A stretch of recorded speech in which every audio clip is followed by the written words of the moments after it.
There comes a moment in every human life, a silent pause between heartbeats, when we stop and wonder, is this all there is? Not out of despair, necessarily, but from an unexplainable longing, a quiet ache deep within the soul that whispers of something more, something vast, something eternal.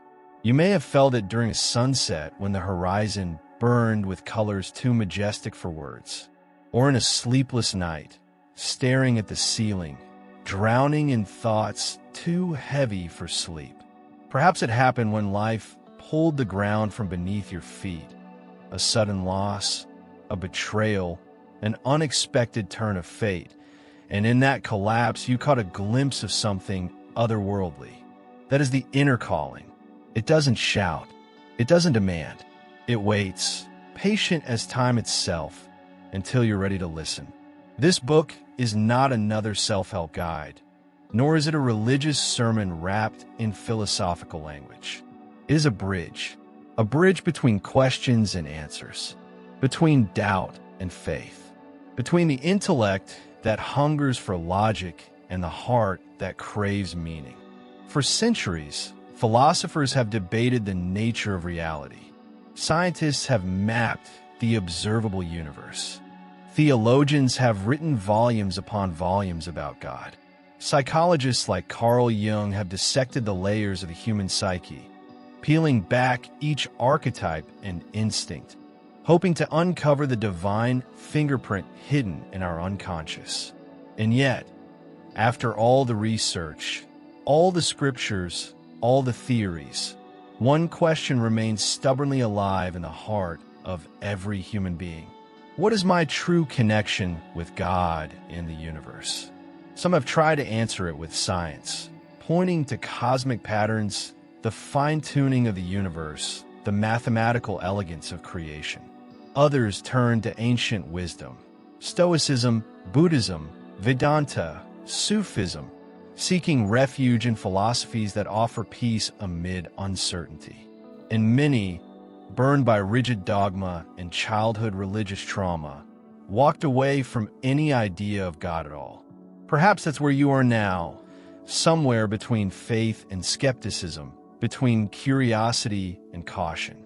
And that's perfectly okay, because this journey doesn't require you to believe anything in advance. All it asks is that you stay open.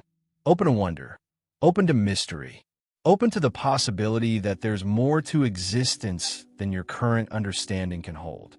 This book draws inspiration from many streams of human knowledge: ancient philosophy, modern psychology, quantum physics, personal storytelling, and yes, from one of the most profound yet least understood spiritual texts of the 20th century, the Urantia Book. But make no mistake, this is not a book for scholars. It is a book for seekers, for people like you, for those who wake at 3 a.m. with questions too big for Google, for those who feel something sacred stirring when they gaze at the stars, for those who are ready, not for easy answers, but for deeper questions. You won't find formulas here. No 5-step plans to enlightenment. No quick spiritual hacks. What you will find is a guided exploration, an unfolding conversation about God, the universe, and your place in the grand design of existence. You will walk with philosophers who spent lifetimes wrestling with meaning. You'll sit with mystics who dissolved into oneness. You'll consider the cold logic of physicists and the deep intuitions of poets. And above all, you'll listen to that voice inside you, the inner calling. Because if you've picked up this book, or if you're watching this video, you already know something is awakening. And now, it's time to follow the call. Before we begin, let's address the elephant in the room. Talking about God, especially in the 21st century, is risky territory. For some, the word itself triggers memories of guilt, shame, or oppressive doctrines. For others, it feels like an outdated concept, a relic of a time when humans needed thunder gods to explain lightning and plagues. Science, after all, has mapped the genome and decoded the stars.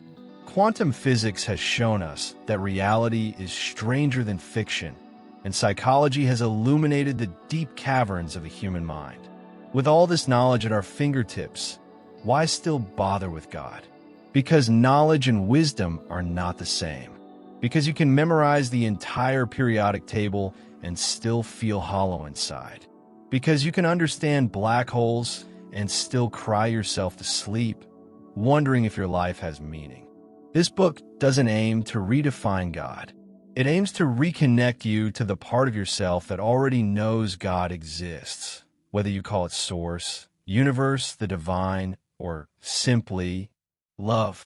Throughout these pages, we will walk a thin line, balancing reason and emotion, intellect and intuition, science and spirituality. We will draw from multiple wells. The rationality of the Stoics, the surrender of the Buddhists, the cosmic wonder of modern physics, the deep unconscious of Jungian psychology, and the expansive vision of the Urantia Book. At times, we'll wrestle with paradoxes. How can God be unchanging yet dynamic? How can suffering coexist with divine love?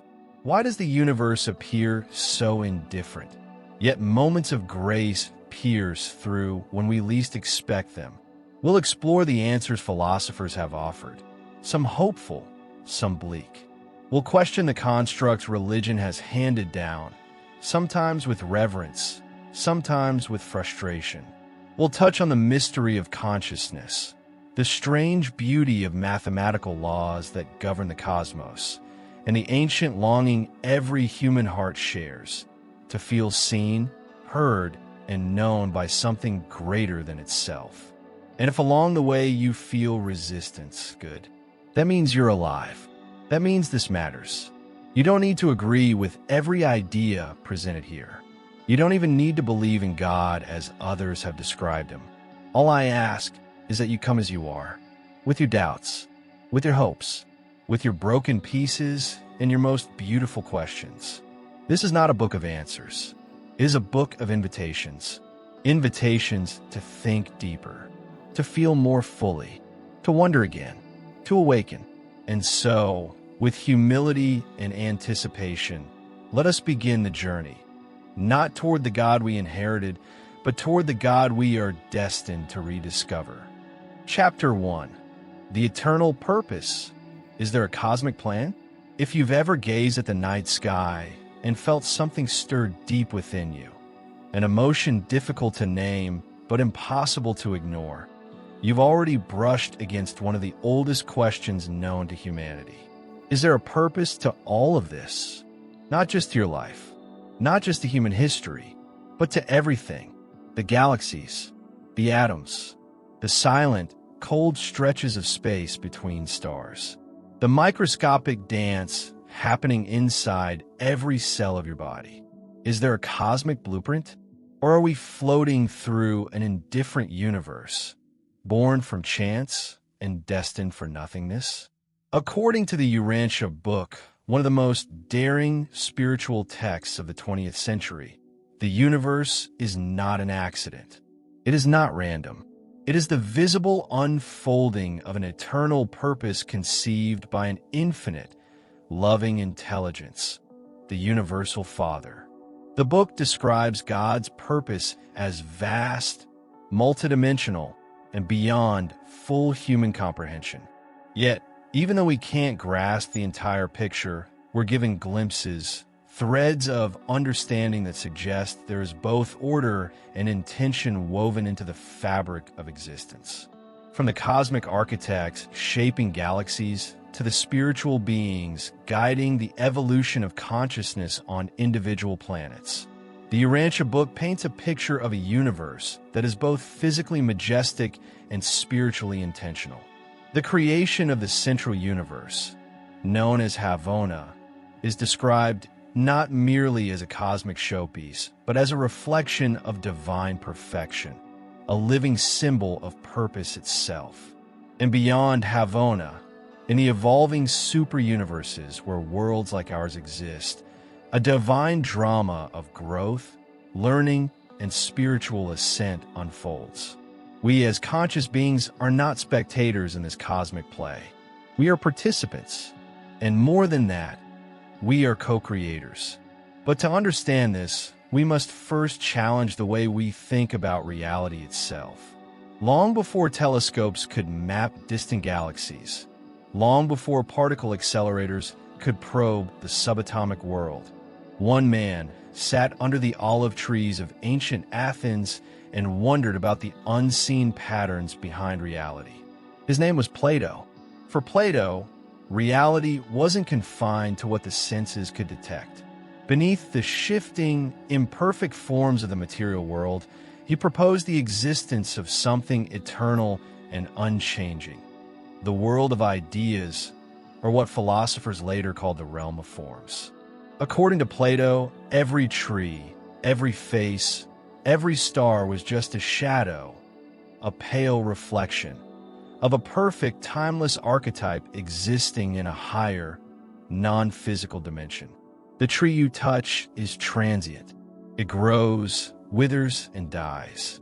But the idea of treeness, in its perfect form, remains eternal. In many ways, Plato's theory of forms parallels the vision laid out in the Urantia Book. Both speak of a dimension of reality that exists beyond space and time, a realm where perfection resides, untouched by decay or entropy. Where Plato speaks of forms, Urantia speaks of divine purpose and cosmic design. Both converge on one profound truth: what we see is not all there is. And yet, while Plato's ideas remain static and idealized, the Urantia Book adds a dynamic element. The universe is not just a mirror of perfection. It is a living, evolving system designed to guide imperfect beings toward that very perfection. Where Plato stops at contemplation, Urantia invites participation. We are not just observers of the forms. We are beings meant to ascend toward them, step by step, choice by choice, life by life. And this movement, this journey toward higher understanding and spiritual maturity, is no accident. It's woven into the fabric of the cosmos itself. But in an age dominated by scientific empiricism, where does this idea of cosmic intention fit? That brings us to the language of the modern era: science. For centuries, philosophy and theology held the torch in humanity's search for purpose. But with the rise of science, a new language emerged, one of data, measurements, and empirical observation. Telescopes reached deeper into space. Microscopes revealed universes within universes. Equations began to describe the very structure of reality. The scientific revolution shifted the center of authority from temples and academies to laboratories and observatories. And yet, despite all our scientific advancements, one truth remains unavoidable. The universe is astonishingly fine-tuned. Consider this. If the gravitational constant were just slightly stronger, stars would burn out too quickly, leaving no time for life to evolve. If it were weaker, stars might never ignite at all. The cosmological constant, the electromagnetic force, the ratio of the strengths between gravity and electromagnetism, each of these values sits in a razor-thin range that allows for the formation of galaxies, planets, and eventually life. Physicists call this the fine-tuning problem. Some interpret it as mere coincidence. Others propose multiverse theories, suggesting that among countless universes, we just happen to inhabit the one where conditions are right for life. But for many thinkers, both scientists and philosophers, these explanations feel insufficient. They look at the precision of these constants and feel the same intuitive pull that Plato felt, the same reverent awe described in the Urantia Book, and ask, could there be intention behind the equation? This is where the concept of intelligent design enters, not as a rejection of science, but as a philosophical observation. The intricate balance of physical laws seems to suggest a guiding intelligence, a cosmic architect writing the rules of existence with mathematical poetry. Prominent physicists like Paul Davies and Fred Hoyle have publicly acknowledged their discomfort with a purely accidental universe. Hoyle once famously remarked, "A common-sense interpretation of the facts suggests that a super-intellect has monkeyed with physics." And then there's Einstein, who, though not religious in the traditional sense, spoke often of a cosmic religious feeling, describing the profound awe he felt in the face of the universe's harmony and order. The language may differ, the frameworks may conflict, but the question remains, is there purpose built into the universe, hiding behind the constants and codes? Science can measure the how, but perhaps purpose resides within the why. And maybe, just maybe, the cosmic blueprint is not just written in the stars, but in us. That idea leads us naturally to the next layer of exploration, the story of how the universe itself came into being, and what its birth can teach us about meaning and intention. To understand purpose, sometimes it helps to tell a story. Not just any story, but the oldest story we know, the birth of the universe itself. Nearly 14 billion years ago, in an event scientists now call the Big Bang, the universe as we know it emerged from what appears to be nothing. From an infinitesimally small, hot, dense point, space expanded, time began, and the seeds of everything, galaxies, stars, planets, and eventually life, were planted. What's astonishing is how delicately balanced that birth was. If the expansion rate had been even a fraction slower, the universe would have collapsed back on itself in a fiery implosion. If it had been faster, matter would have dispersed too quickly for stars to form. But it didn't. It expanded just right. Over billions of years, clouds of hydrogen collapsed to form stars. Within those stars, nuclear fusion forged the elements: carbon, oxygen, nitrogen, everything necessary for life. When those stars exhausted their fuel, they died in spectacular explosions, supernovae, scattering these life-giving elements across the cosmos. Those scattered atoms drifted, coalesced, and over time, formed new stars, new planets, new possibilities. On one small, blue planet orbiting an average star in the outskirts of a modest galaxy, life began. And not just any life. Life that would one day look up at the stars and ask why. Some might call all this coincidence, a lucky roll of cosmic dice. But pause for a moment. Feel the weight of that story. A universe that births stars so that those stars can die to create the elements necessary for life, leading, eventually, to creatures capable of questioning their own existence. That's more than a series of accidents. That's a narrative, a progression, a cosmic sequence with layers of cause and effect so intricate that even the most hardened skeptics find themselves wondering. Perhaps this is how the universe speaks, not in words, not in books, but in the language of atoms and gravity, in the silent expansion of space, in the birth and death of stars. Perhaps this is the Creator's script, unfolding in epics rather than sentences. And here we are, sitting on a tiny world, thinking big thoughts, asking timeless questions. Perhaps that, in itself, is part of the plan. We are not anomalies. We are continuations, ripples of a creative will that echoes across dimensions we can barely comprehend. From Plato's realm of perfect forms to the pages of the Urantia Book with its sweeping vision of cosmic design, to the equations on physicists' blackboards and the burning questions in the human heart. It all converges here, in this moment, with you, reading these words, searching. And so, the journey continues. Chapter 2, Providence or Chance, Synchronicity, Destiny, and Free Will. Life has a peculiar way of bringing us to certain moments. The right person crossing our path at the right time, an unexpected opportunity arising just when we need it most, or a sudden shift in circumstances that feels, well, orchestrated. Coincidence? Some would say yes. Others would smile knowingly, recognizing in these moments the subtle hand of something greater at work, something intentional, though rarely obvious. This is where the ancient debate between chance and providence begins. Is life a random sequence of events, governed by probability and blind mechanics?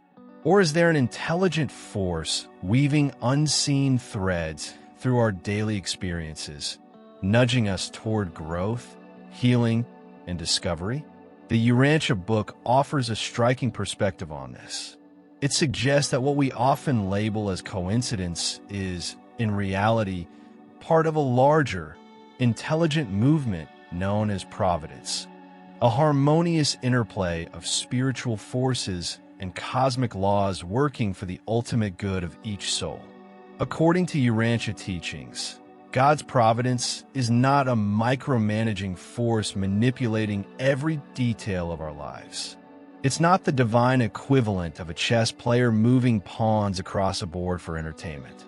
Rather, providence operates like a cosmic ecosystem, where spiritual laws, angelic influences, and individual free will converge to produce outcomes that, while often mysterious, are never without meaning.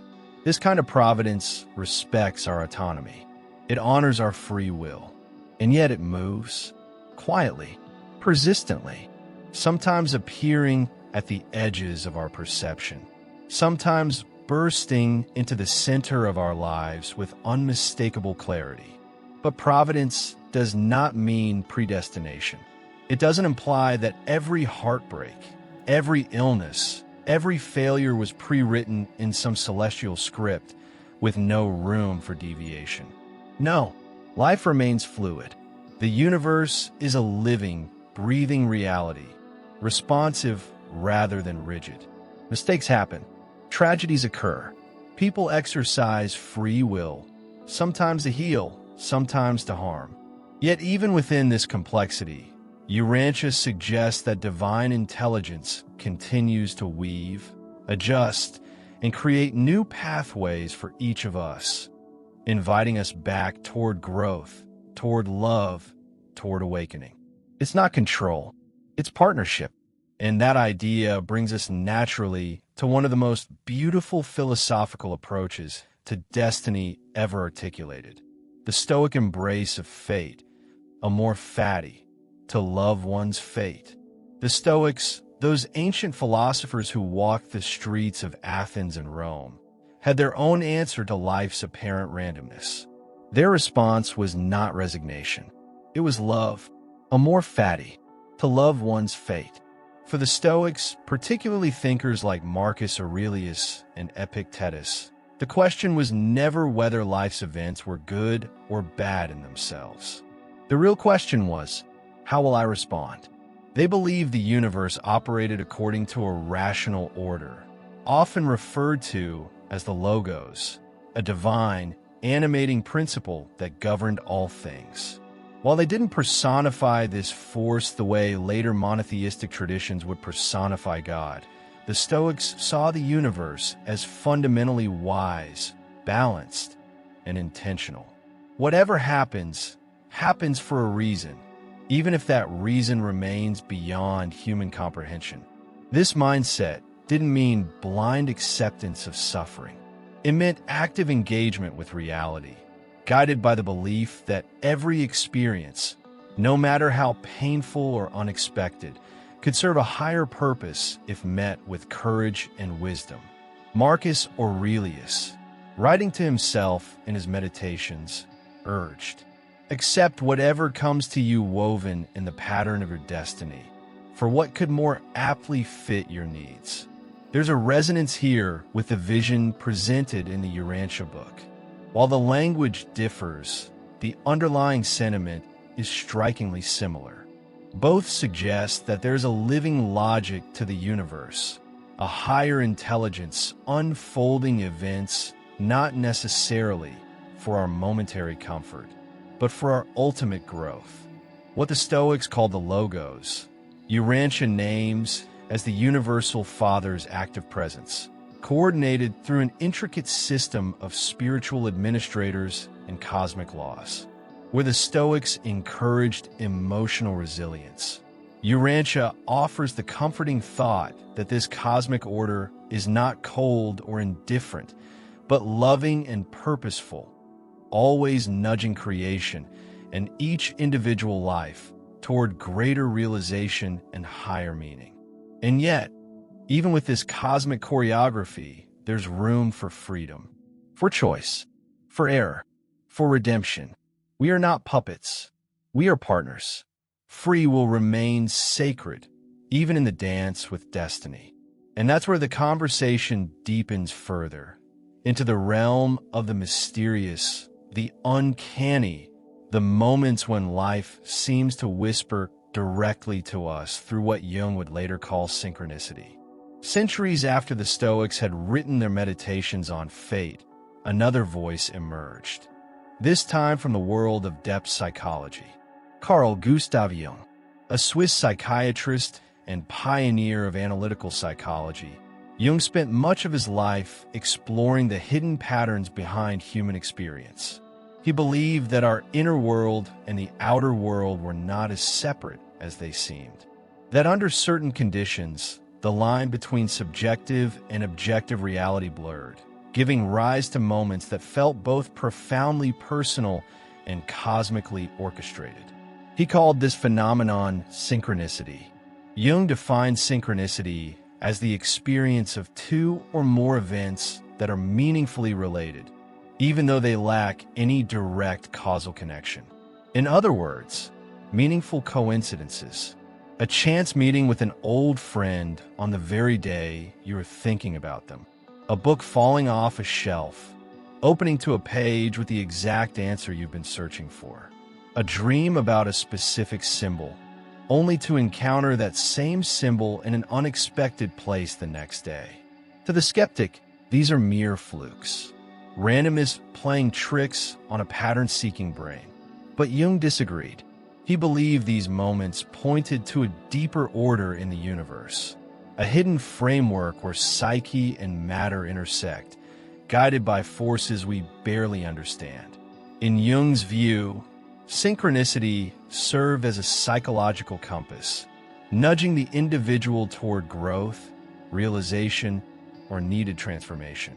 This concept dovetails beautifully with the description of providence in the Urantia Book, where Urantia speaks of a dynamic interplay between cosmic administrators, angelic presences, and human free will. Jung suggests that these connections often emerge into consciousness through moments that feel orchestrated, even magical. Both perspectives imply that the universe is not passive. It listens, it responds, it participates. In the Urantia Book, we are told that unseen spiritual agencies work constantly within the boundaries of cosmic law to guide us towards soul growth. They don't override our freedom, but they do align circumstances in ways that invite us to choose better, to awaken, to step toward higher levels of awareness. Jung's synchronicity, though articulated in psychological terms, points to the same mystery. That there are moments when the universe speaks in the language of events, not words. Moments that, if we are paying attention, feel like cosmic winks. Little nudges reminding us, you're not alone in this. Keep going. But it's one thing to explore these ideas philosophically. It's another to see them unfold in real life. And for that, we turn to stories, real stories, of people whose lives were forever altered by such meaningful coincidences. Sometimes theory isn't enough. Sometimes we need stories. Real moments when ordinary lives collide with the extraordinary. Consider the story of Sarah, a woman in her early 30s, standing at a life crossroads. She had been battling depression for months, feeling lost, disconnected, and questioning whether life itself held any more meaning for her. On an especially dark afternoon, she made a decision she thought she'd never make: to leave her apartment and take a long walk, just to clear her mind, maybe for the last time. She walked aimlessly through her neighborhood streets until she stumbled upon a small, unfamiliar bookstore. Drawn inside, she wandered the aisles with no real purpose. At one point, a book quite literally fell off a shelf in front of her. Startled, she picked it up. The title? Man's Search for Meaning by Viktor Frankl, a Holocaust survivor and psychiatrist who wrote about finding purpose even in the darkest of circumstances. Flipping through the pages, her eyes landed on a single sentence. When we are no longer able to change a situation, we are challenged to change ourselves. In that moment, something shifted. Not dramatically, not all at once, but enough. Enough for her to hold on, to take one more step forward, to begin again. Coincidence? Some would say yes. But Sarah knew, deep down, that this was more than chance. Then there's Michael, a teacher from London, who for years dreamt of working in environmental conservation but felt trapped by financial responsibilities. One evening, sitting on a park bench and debating whether to apply for a risky volunteer program abroad, a complete stranger sat beside him, opened a conversation, and turned out to be a project coordinator for that very program. 2 weeks later, Michael was on a plane to South America, starting the chapter of life he'd always imagined but never dared to pursue. Or take the story of Daniel, who lost his father unexpectedly. Grieving and overwhelmed, he decided to visit the coastal town where his father had spent his youth. Wandering the shoreline at sunset, Daniel found a message in a bottle, weathered and sun-bleached. Inside was a single note: "Keep going. You are seen. You are loved." Daniel kept that note. Still has it today. These are not isolated cases. Ask enough people, and you'll find that many have experienced moments like these. Times when the universe seems to lean in, offering reassurance, guidance, or an unmistakable push in a new direction. Perhaps these events were orchestrated by invisible hands, what the Urantia Book calls the cooperative ministry of celestial beings. Perhaps they were natural consequences of unseen psychological processes, as Jung might suggest, rising from the collective unconscious. Or perhaps both. Perhaps providence is not some distant force sitting outside of reality, pulling strings. Perhaps it's woven into the very structure of existence, surfacing when needed, speaking in symbols and circumstances instead of words. Like the Stoics, we may choose to embrace what comes. Like Jung, we can remain open to the mystery. And like Sarah, Michael, and Daniel, we can walk forward, never fully knowing, but trusting that we are not alone. Whether we call it providence, destiny, synchronicity, or grace. Perhaps all these names are just different languages trying to describe the same invisible truth. That the universe is more responsive, more alive, and more intimately connected to our hearts than we've dared to believe. And with that awareness, we step into the next layer of our exploration. Where is God in the natural world? Is the beauty and chaos of nature a reflection of divine presence, or something else entirely? Our journey continues. Chapter 3, Nature, God's Unfinished Masterpiece, Imperfect yet full of signs. As we step outside, into the pulse of a natural world, the question arises almost instinctively. If there is a God, where is he in all this? The rustling of leaves, the crash of ocean waves, the distant rumble of summer storm. Nature speaks, no doubt. But what is it saying? For some, nature is a sacred text. Every sunrise feels like a divine whisper. Every blooming flower, a spiritual metaphor. There's a long human history of looking at the natural world and seeing the hand of God in every detail. Yet, the Urantia Book offers a caution, a nuanced view that invites both reverence and discernment. According to Urantia teachings, nature is not the perfect, direct expression of God.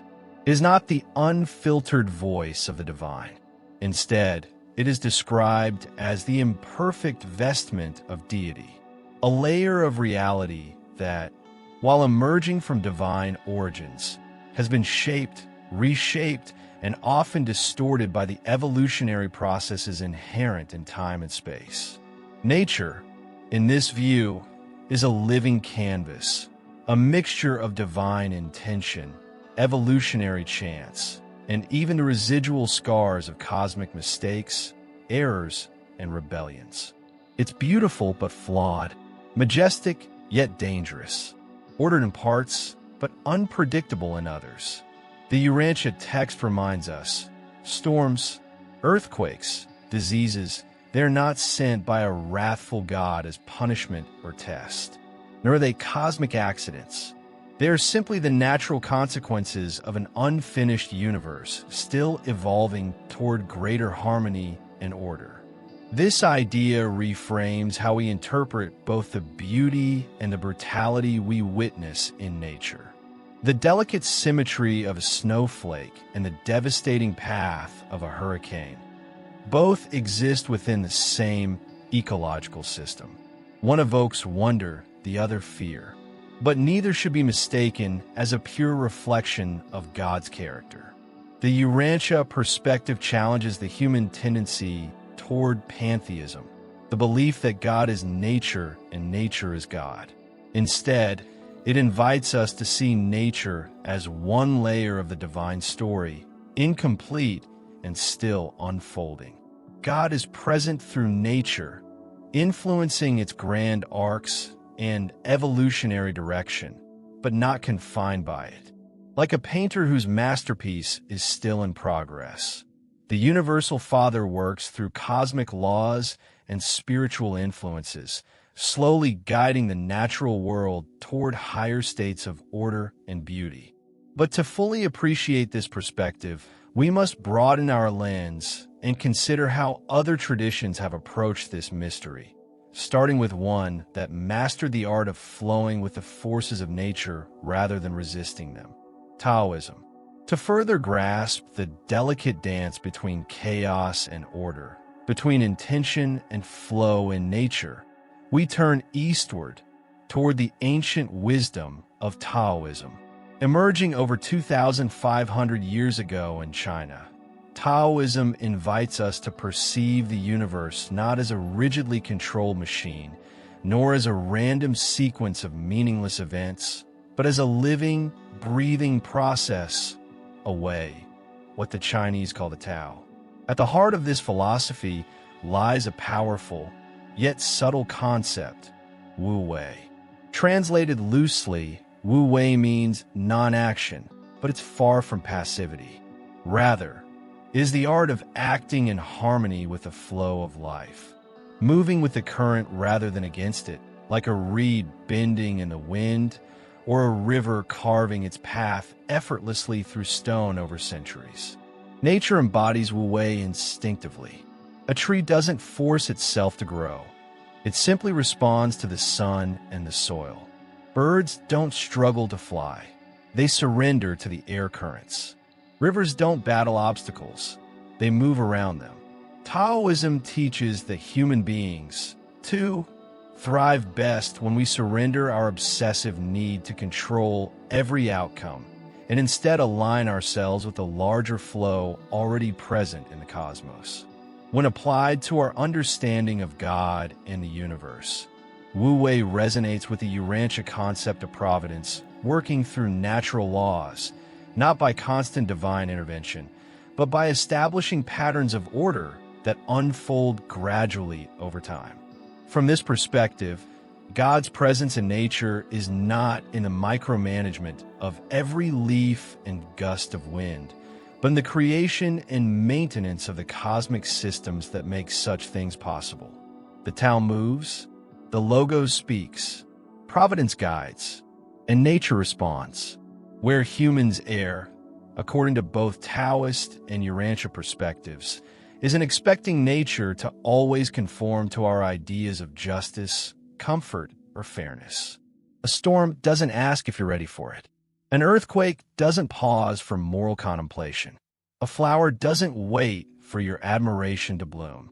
Nature simply is dynamic, self-regulating, evolving, messy, and magnificent.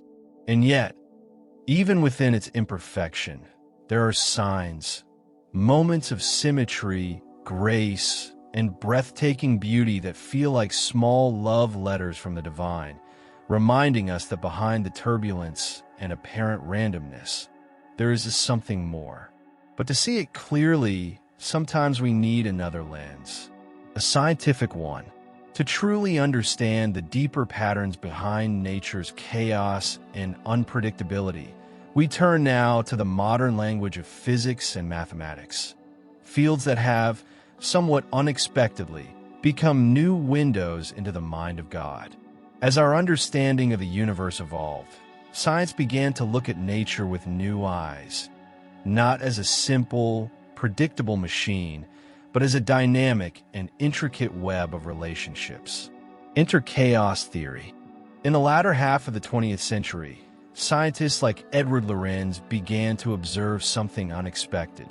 Within seemingly random, chaotic systems, there were underlying patterns, strange attractors that govern the behavior of complex phenomena. A butterfly flapping its wings in Brazil could, theoretically, set off a tornado in Texas. This became known as the butterfly effect, a hallmark example of how small changes in initial conditions could produce massive, unpredictable results over time. But even within this chaos, there was an invisible order. The trajectories of chaotic systems, when mapped mathematically, began to reveal shapes, beautiful, intricate, self-repeating structures known as fractals. The branching of trees, the spirals of galaxies, the structure of lungs, the formation of river deltas, even the arrangement of neurons in the human brain, all followed fractal-like geometry, a signature of complexity emerging from simple rules. In many ways, these discoveries echoed what spiritual traditions had intuited for centuries, that reality is not linear, not random, but deeply interconnected, with layers of order hidden beneath surface-level disorder. For the scientifically inclined, this is nature's poetry written in the language of mathematics. For the spiritually attuned, it's another clue, another fingerprint of the divine. Chaos theory and fractals don't prove the existence of God, but they erode the old idea that nature is purely random or senseless. They invite us to consider that unpredictability doesn't mean purposelessness. Complex systems, whether weather patterns or human ecosystems, operate under rules that allow for flexibility, growth, adaptation, and emergence of new forms. All qualities that, in a theological sense, align with the concept of an evolving, responsive universe guided by divine intention. The Urantia Book supports this view with its portrayal of a cosmos that is both structured and in progress, governed by laws, but flexible enough to allow creativity, freedom, and even error. Nature, then, is not a static portrait of God's perfection. It's a living, breathing, self-correcting masterpiece in progress. And through this lens, even the apparent chaos around us can be understood as a part of that larger, unfolding design. But how do we, as individuals with limited perspective, experience this divine dance without slipping into pantheism? The belief that God is the tree, the rock, the river. That reflection deserves its own careful moment. It's tempting when standing beneath an ancient tree or watching ocean waves crash against the shore to feel as though nature itself is God. After all, The beauty feels sacred, the patterns infinite, the energy undeniable. But there's a subtle yet profound difference between recognizing God's presence in nature and equating God with nature itself. The Urantia Book warns against this confusion. It teaches that while God influences, sustains, and works through nature, he is not confined to it. Nature is described as the incomplete and evolving expression of divine creativity within time and space. God is greater than the sum of physical laws, ecosystems, and natural phenomena. He is not the lightning bolt. He is the intelligence that established the conditions by which lightning can exist. He is not the ocean wave. He is the architect of the gravity and wind systems that give rise to its motion. He is not the blooming flower. He is the source from which the very principles of life emerge. To fall into pantheism, where every rock, tree, and cloud is seen as God in totality, is to miss the transcendent vastness of deity. It reduces the infinite to the finite, the creator to the creation. And yet, to dismiss nature as spiritually insignificant is to miss the point entirely. Nature is a classroom, a canvas, a living metaphor. It is God's unfinished letter to humanity, written in petals, rivers, wind currents, and stars. It's an invitation to wonder, a mirror reflecting our own journey from imperfection toward beauty, from chaos toward higher order. When we walk through a forest, gaze at the night sky, or watch raindrops race down a window pane, we are not looking at God himself, but at the residual fingerprints of his imagination scattered generously across the physical world. Nature calls us to mindfulness, to gratitude, to humility in the face of forces far beyond our control or comprehension.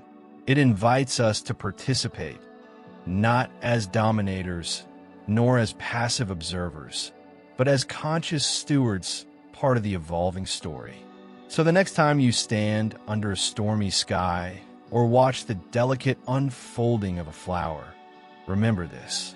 You are witnessing not God in his entirety, but God in expression, a fragment of the infinite, written in leaf and stone and wind. And with that awareness, we prepare to move into the next chapter of our journey, not asking only where God is, but who God is and what it means to be loved by a divine parent whose character transcends nature itself. Chapter 4, God the Father, love, not dictatorship. For many, the word God carries emotional weight. Some hear it and feel comfort, safety, and peace. Others hear it and feel fear, guilt, or even anger. Our relationship with the idea of God is often tangled with our earliest experiences of authority, love, punishment, and approval.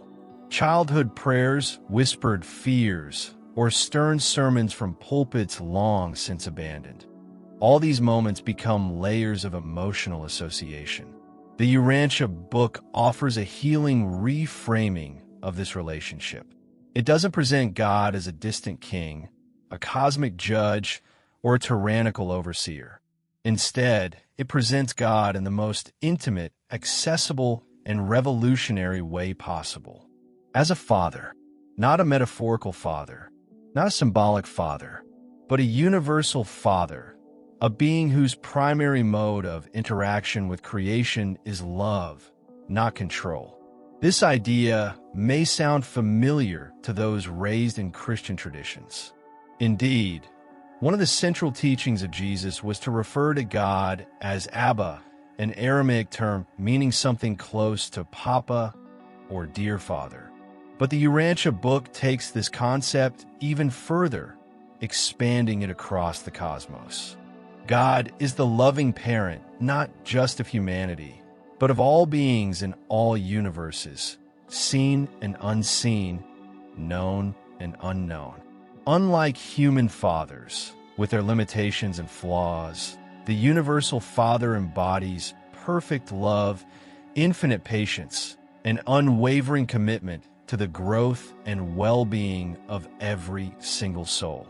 This is not a God who micromanages, punishes out of anger, or demands blind obedience. This is a God who invites, who inspires, who nurtures growth with the same tenderness that a gardener offers to each fragile seed. Understanding God as Father is about recognizing that at the heart of reality lies a relational force, a love that actively seeks connection with every creature. It's a love that does not manipulate or coerce. It empowers. It waits for us to choose, to turn, to trust. And while this concept is spiritually uplifting, it also resonates deeply with psychology, especially in the understanding of how early father figures shape our perception of divine authority. That brings us naturally to the work of Carl Jung and the concept of the father archetype, a psychological lens that helps explain both our struggles and our potential for healing in the way we perceive God. At the core of this vision of God as Father lies a powerful and often misunderstood concept from Christian theology: agape. Agape is not sentimental love. It's not affection based on merit, behavior, or emotional exchange. It is, by definition, unconditional love, love given freely, regardless of the recipient's worthiness or response. In the Christian New Testament, agape is described as patient, kind, not envious, not boastful, not proud, not easily angered, keeping no record of wrongs. It's the love that doesn't falter when we fail. It's the love that remains present when we turn away. It's the love that holds out hope for us, even when we've stopped hoping for ourselves. This image of God stands in stark contrast to the tyrannical deity many have feared, a God imagined as keeping score, waiting for us to slip, eager to punish. Agape shifts the narrative. It tells us that divine love is a constant, unchanging, ever-flowing, and immune to our mistakes or moods. The Urantia Book echoes this beautifully, portraying God's relationship with humanity as one of continual outreach, always seeking, always loving, never coercing.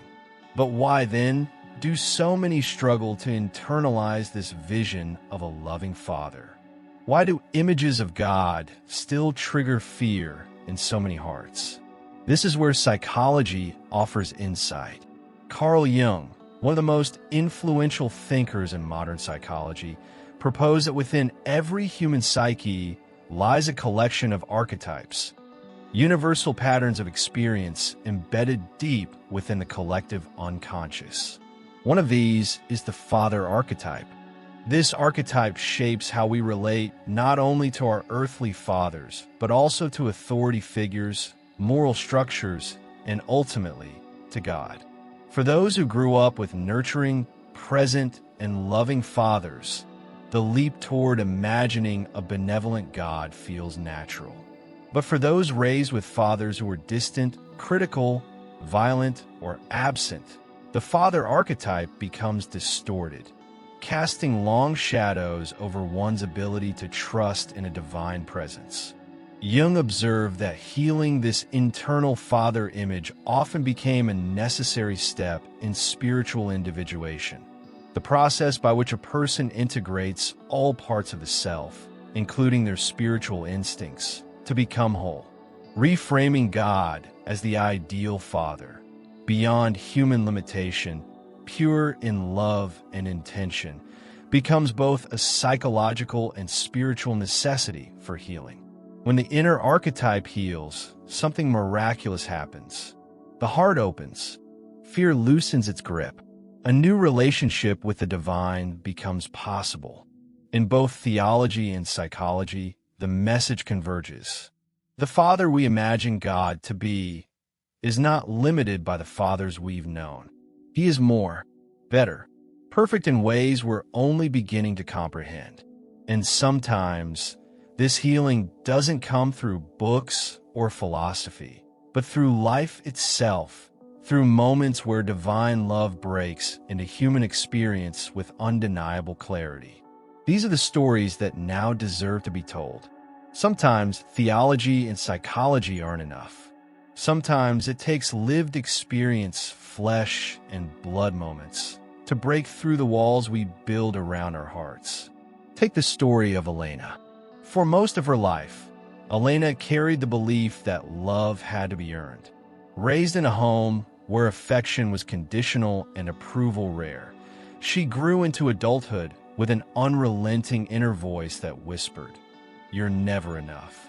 When she first heard of God as a loving father, her reaction was almost visceral: anger, disbelief, and skepticism.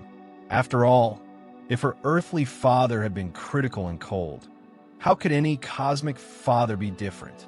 But one night, while attending a support group for survivors of emotional neglect, something shifted. During a simple, guided meditation focused on self-compassion, she experienced what she later described as a presence so vast and so tender it brought me to tears.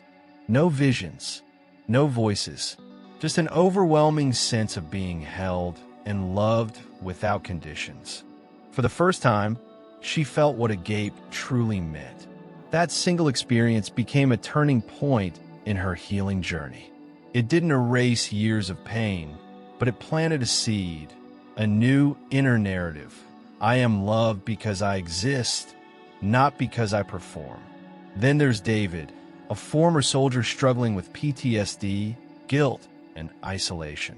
Haunted by memories of war and convinced that he was beyond forgiveness, David had stopped praying years ago. His faith, once vibrant, had withered under the weight of self-loathing. One evening, during a long, restless walk through his city streets, he found himself drawn to an old, dimly lit church. Though he hadn't intended to enter, something pulled him inside. There was no congregation, no service, just silence. And yet, in that stillness, sitting alone on a wooden pew, he broke down. Not because of sermon or scripture, but because, for reasons he still struggles to explain, he felt seen, known, held. He describes it now as being wrapped from the inside out by something infinite, like a father I never knew I had. Since that night, David began slowly rebuilding his relationship with God, not out of fear, but from a place of tentative trust. And then there's Maya, a single mother working 2 jobs, overwhelmed and on the edge of collapse. One day, after a particularly brutal shift, she sat in her car, head resting on the steering wheel, whispering into the darkness, "I can't do this anymore." A few minutes later, her phone buzzed. It was a text from a friend she hadn't spoken to in months. "Hey, thinking of you. Just wanted you to know you're not alone. You're stronger than you feel right now." Maya burst into tears. Coincidence? Maybe. But for her in that moment, it felt like divine love speaking through human hands. These stories are not isolated. Across cultures, religions, and generations, people have described moments, sometimes fleeting, sometimes life-altering, when they felt the presence of a love far greater than themselves. Not earned, not deserved, but freely given, and always available. When we strip away the layers of fear, religious distortion, and psychological projection, what remains at the core of divine reality, whether described in the pages of the Urantia Book, in the teachings of Christ, or in the healing work of modern psychology, is this: God is love, a father, not a dictator, a source that invites, not demands, a presence that whispers again and again, "You are mine. You are loved. You always have been." And with that truth settling in our hearts, we prepare for the next question on our journey. If God's love is perfect, how can his nature remain unchanging while still engaging with a world so full of change? the exploration continues. There is a subtle but essential truth that flows beneath every story, every teaching, and every philosophical insight about God's fatherhood. Love does not coerce. Love invites. Love waits. Love empowers. In this grand cosmic narrative, God does not stand over us with a cosmic ledger, tallying sins and waiting for the perfect moment to punish. Instead, He stands beside us, sometimes silently, sometimes with whispers so faint we barely notice, offering support, grace, and infinite chances for course correction. The God portrayed in the Urantia Book, the God revealed through Christ's concept of agape, and the God whose image lingers in the collective unconscious through Jung's father archetype, is not a dictator orchestrating control. He is a divine parent yearning for relationship, not obedience rooted in fear. He doesn't remove struggle from our paths, but walks through the struggle with us, inviting growth and resilience. He doesn't erase free will, but respects it, even when our choices break His heart. This Father loves without expectation of return. He offers without demanding repayment. He gives not because of what we do, but because of who He is. And the evidence of this love, it shows up in unexpected friendships, in healing moments after years of spiritual dryness, in a stranger's kindness at the exact moment we were breaking, in the sunrise after a sleepless night of doubt, in the unexplainable peace that sometimes settles over us when everything else seems to fall apart. That is the love of the universal Father. And now, as we've begun to grasp the nature of this divine love, a new layer of mystery unfolds. How does such a God remain unchanged and yet constantly present and responsive in a world defined by change? That paradox becomes our next stepping stone on this journey. Chapter 5, The Mystery of Divine Immutability. A God who moves without changing. Change is woven into the fabric of existence. Seasons shift, stars burn out, rivers carve new paths. Our bodies age, our minds evolve, and even our most deeply held beliefs can soften or harden over time. From the smallest atom to the largest galaxy, everything in the universe seems caught in a dance of impermanence. And yet, within this endless motion, spirituality across cultures insists on one unchanging reality: God. But how can that be? How can a living, responsive, relational God remain unchanging while simultaneously engaged with a universe in constant flux? The Urantia Book approaches this mystery with both reverence and philosophical clarity. It describes God as unchanging in essence, yet infinitely responsive in expression. In other words, while God's fundamental nature, His character, love, truth, and beauty, remains eternally fixed, His methods of action, His modes of communication, and His interactions with creation remain fluid, dynamic, and endlessly adaptable. The universal Father, as portrayed in Urantia teachings, is forever the same, yet forever new in experience. This concept demands a shift in perspective. God's immutability does not mean immobility. It doesn't mean distance.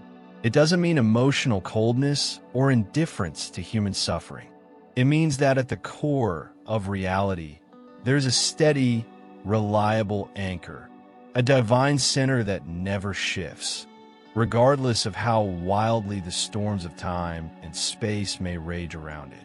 It means that love will always remain love. Justice will always remain justice. Truth will always remain truth. But how God applies that love, that justice, and that truth, that's where divine creativity dances with cosmic evolution. God responds without being reactive. God moves within time without being bound by it. God hears every cry, feels every joy, and attends every soul, without ceasing to be the absolute, eternal source of all that is good, beautiful, and true.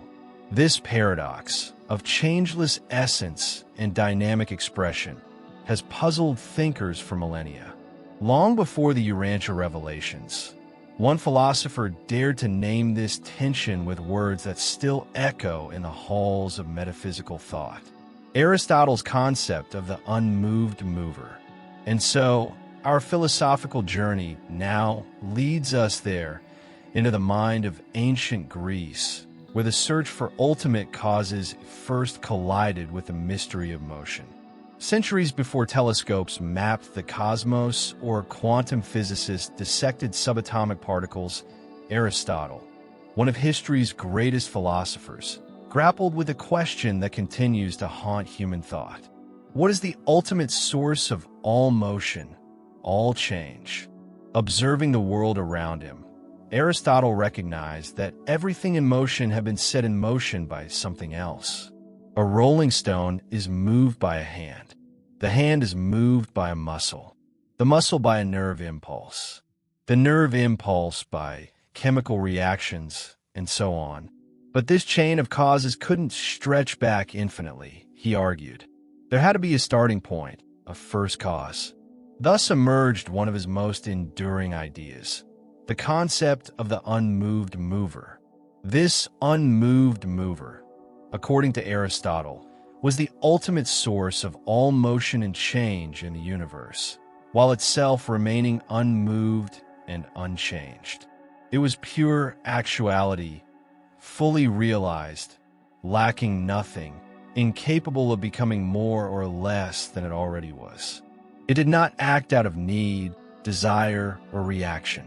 Instead, it existed as the final cause, drawing all things toward itself through attraction rather than force, the way a flower draws a bee or the sun draws planets into orbit. For Aristotle, this unmoved mover was not a personal god in the relational sense that later traditions would embrace. It was more like a cosmic center of pure potential realized, existing beyond time and space. And yet, when we compare this philosophical concept with the theological descriptions found in the Urantia Book, an intriguing resonance appears. Like Aristotle's unmoved mover, the universal Father is unchanging in essence, never reactive, never needy. Yet unlike Aristotle's abstract principle, the God of Urantia is also personal, intentional, and relational. Where Aristotle saw necessary causality, Urantia describes purposeful love. Where Aristotle imagined detached perfection, Urantia offers interactive grace. Both images point to something vital, that at the heart of all becoming, there is a being, that behind every chain of causes, there is a cause that itself remains untouched by change. And yet, even while remaining unchanged, God interacts with the changing universe, not by altering his own nature, but by working through creation, manifesting infinite adaptability while holding firm to eternal identity. This brings us face to face with another profound philosophical tension. How does the changeless engage with the ever-changing? For that answer, we turn next to a tradition that has mastered the art of holding paradox without resistance. The contemplative path of Buddhism, where impermanence and essence coexist like two sides of the same cosmic coin. While Western philosophy wrestled with the mechanics of causality and motion, the East approached the mystery of change with a different kind of curiosity. At the heart of Buddhist thought lies a profound observation. Everything conditioned is impermanent. From a falling of a leaf to the shifting of continents, from the birth of stars to the death of galaxies, all things arise, exist for a time, and eventually dissolve. This is the principle of anicca, or impermanence. Buddhism teaches that suffering often arises from our refusal to accept this truth. We cling to what is fleeting. We resist what is inevitable. We fight against the current of change, only to find ourselves pulled under by the force of reality itself. Yet, paradoxically, within this ever-shifting river of existence, Buddhism also speaks of something deeper, a kind of unchanging awareness behind the curtain of phenomena. Some schools refer to this as tattva, suchness or thusness, an unconditioned state of being beyond time and form. Others describe it as Buddha nature, the innate potential within all beings to awaken to a reality that transcends dualities. Though Buddhism avoids personifying this ultimate ground as God in the Western sense, the parallels are striking when viewed through a philosophical lens. Here, too, we find the echo of a truth described in the Urantia Book, that while the material universe flows in cycles of birth and death, there exists an unchanging source behind it all. Buddhism invites us to witness change without fear, to anchor ourselves not in what shifts, but in the awareness that observes the shifting. This state of detached, yet compassionate presence reflects, in many ways, the divine constancy described in Urantia. God, like the Buddhist witness consciousness, remains unshaken by the turbulence of the created worlds. Yet unlike the impersonal void of certain Buddhist interpretations, the Universal Father is deeply involved, responding with love and intention to each soul's journey through impermanence. Where Buddhism cultivates mindfulness of change to reach enlightenment, Urantia describes a God who, in his infinite stability, offers every soul a path home, through the very arena of change that defines mortal existence. So, whether viewed through the lens of Aristotle's metaphysics or Buddhism's experiential awareness, a common thread emerges. There is constancy behind change. There is essence behind impermanence. There is love behind the chaos. And now, to complete this mosaic, we shift once again, this time into the language of science, a place where constants govern the laws of reality itself, and where even the mathematics of the universe seems to whisper of an unchanging source behind all things. As we move from ancient philosophy and contemplative spirituality into the realm of modern science, the paradox of constancy amidst change doesn't disappear. It simply shifts language. In the world of physics, where reality is measured, calculated, and modeled, there exists a foundational truth. The universe is governed by unchanging constants. No matter where you are in the cosmos, whether on Earth, orbiting a distant star, or drifting through the cold void between galaxies, the same fundamental principles apply. Among these constants, one of the most famous is Planck's constant, h, a value that defines the scale at which quantum effects become significant. Planck's constant is tiny, yet it governs everything from the behavior of subatomic particles to the energy of photons of light. Equally critical are constants like the speed of light in a vacuum, c, the gravitational constant, g, the fine structure constant, alpha, Boltzmann's constant, k. These values don't fluctuate. They don't evolve. They are as fixed today as they were billions of years ago during the formation of the first stars. Physicists have long marveled at this stability. Without these constants, life as we know it would not exist. Galaxies wouldn't form. Atoms wouldn't hold together. The universe would be either a frozen void or a chaotic plasma without structure. Some scientists call this the fine-tuning of the universe. The observation that these constants fall within such narrow ranges that even the slightest deviation would make existence impossible. For people of faith, this fine-tuning often feels like the signature of a divine architect, a cosmic fingerprint left behind in the laws of nature. For philosophers, it raises questions about design and necessity. For physicists, it remains a scientific wonder, an unsolved puzzle about why the universe chose these specific numbers and not others. From the perspective of this book's journey, interweaving spirituality, philosophy, and science, these constants serve as a powerful metaphor.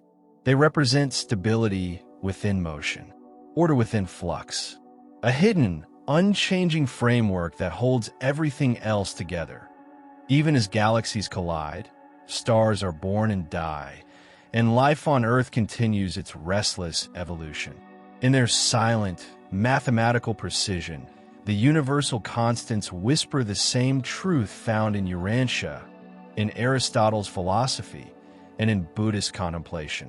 There is something in this universe that does not change, something that remains steady while all else flows. A foundational reliability that allows creativity, diversity, and life itself to flourish within boundaries that do not move. And in this realization, we find yet another invitation. If the universe rests on constants, if even the cosmos depends on an underlying stability, then perhaps we, too, are called to discover our own inner constant, our own unshakable spiritual center, a place within us that reflects, in miniature, the divine immutability that holds the stars. So how do we, fragile and finite as we are, find stability in a world defined by transformation? How do we remain spiritually anchored when relationships shift, careers change, health falters, and global events remind us, again and again, that nothing lasts forever? Perhaps the answer lies not in resisting change, but in rooting ourselves in what does not change. Just as the universe rests upon its constants, and just as God remains unshaken while embracing the full spectrum of cosmic unfolding, we too are invited to cultivate our own inner steadiness. This doesn't mean emotional numbness. It doesn't mean spiritual rigidity. It means developing an inner alignment with the core truths that transcend circumstance. That love remains love, even when it's tested. That compassion retains its value, even in times of scarcity. That truth stays true, even when the world feels like a shifting sea of opinions. For some, this anchoring comes through meditation or prayer, returning again and again to a silent center within. For others, it's found in relationships that reflect divine qualities: patience, kindness, forgiveness. For many, it's rediscovered in nature, in the predictable return of sunrise after darkness, the rhythm of tides, or the steady heartbeat that continues, even when we sleep. But perhaps, most of all, this spiritual steadiness comes from remembering who God truly is. Not a distant ruler, cold and detached. Not an unpredictable tyrant, swayed by moods or whims. But a constant source of love. A steady hand holding the arc of history. A divine Father whose nature is unchanging, yet whose expressions are infinitely creative and personal. In this realization, we are not asked to deny life's impermanence. We are asked to stand within it, with courage, with trust, with faith that beyond every shifting circumstance, there is one who holds us steady. And so, with this awareness growing stronger, we turn to the next step in our journey. If God's nature is both stable and loving, how do we, with our limited minds and fragile hearts, begin to comprehend such a being? That is the mystery we'll now explore. Chapter 6, Understanding God, the journey between reason, faith, and experience. To speak of God is one thing. To understand God is something else entirely. From the dawn of human consciousness, we have tried to describe the indescribable, contain the infinite within finite words, and shape the boundless into images our minds can hold. We build cathedrals, write sacred texts, compose hymns, and yet something always slips through our grasp. The Urantia Book addresses this struggle with honesty and compassion. It reminds us that our human minds, by design, are limited. We are being shaped by time and space, bound to linear thinking and tethered to sensory experience. Our intellects, no matter how refined, are tools evolved for survival, not for comprehending eternity. The book describes the human predicament with simple clarity. The finite mind cannot fully comprehend the infinite reality. But this limitation is not a failure. It is not a flaw. It's part of the design, a deliberate feature of existence that keeps us on a continual journey toward greater understanding, unfolding layer by layer as we grow spiritually, intellectually, and emotionally. To expect full comprehension of God while in human form would be like asking a candle flame to illuminate an entire galaxy. And yet, the flame still burns. The light still shines. And in that flicker of illumination, we catch glimpses of something larger, something beautiful and alive, drawing us onward. This limitation of understanding is not a dead end. It's an invitation to move beyond rigid intellectualism without abandoning reason, an invitation to explore faith without slipping into blind belief, an invitation to open ourselves to experience, not as a substitute for knowledge, but as a complementary path. But before we step further into this multidimensional journey, it's important to acknowledge a voice in philosophy that articulated these limits with striking precision. Immanuel Kant, the philosopher who dared to map the boundaries of human reason. In the 18th century, at a small desk in Königsberg, a philosopher named Immanuel Kant set out to answer a troubling question. What can human reason truly know? Kant was not content with shallow answers or easy metaphysics. He wanted to dig beneath the assumptions of both religious dogma and pure empiricism. He wanted to map the very boundaries of human understanding. His conclusion was both liberating and humbling. In his seminal work, Critique of Pure Reason, Kant proposed that human knowledge is limited by the structures of our mind. We don't perceive the world as it is. We perceive the world as our minds filter and organize it. Space and time, not external realities in themselves, but the frameworks through which our minds interpret experience. Causality, a category imposed by human cognition, not necessarily a fundamental feature of the universe. And when it comes to ultimate realities like God, the soul, or the afterlife, Kant argued that reason alone cannot definitively prove or disprove their existence. Such metaphysical questions, Kant said, lie beyond the reach of pure reason. This wasn't a denial of God. It was an invitation to approach the divine through other means, through moral reasoning, through faith, through practical reason, and perhaps most beautifully, through inner moral awareness.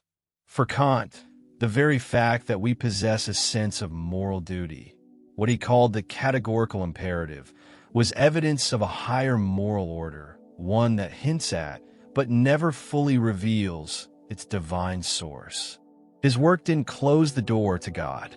It widened the doorway into a space where faith and reason must coexist, each respecting the boundaries of the other. For spiritual seekers today, Kant's philosophy becomes both a map and a caution. We must use our minds.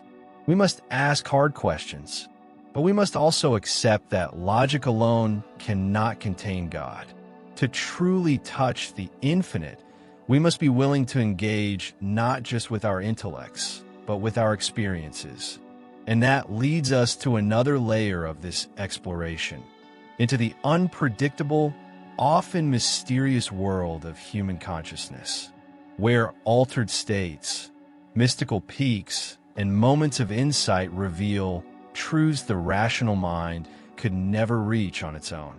If reason has its limits, and if pure logic can't fully grasp the infinite, then how do we encounter God in ways that transcend intellectual understanding? For many, the answer has come not in moments of philosophical reflection, but during profound shifts in consciousness. Psychologists call these moments altered states of consciousness.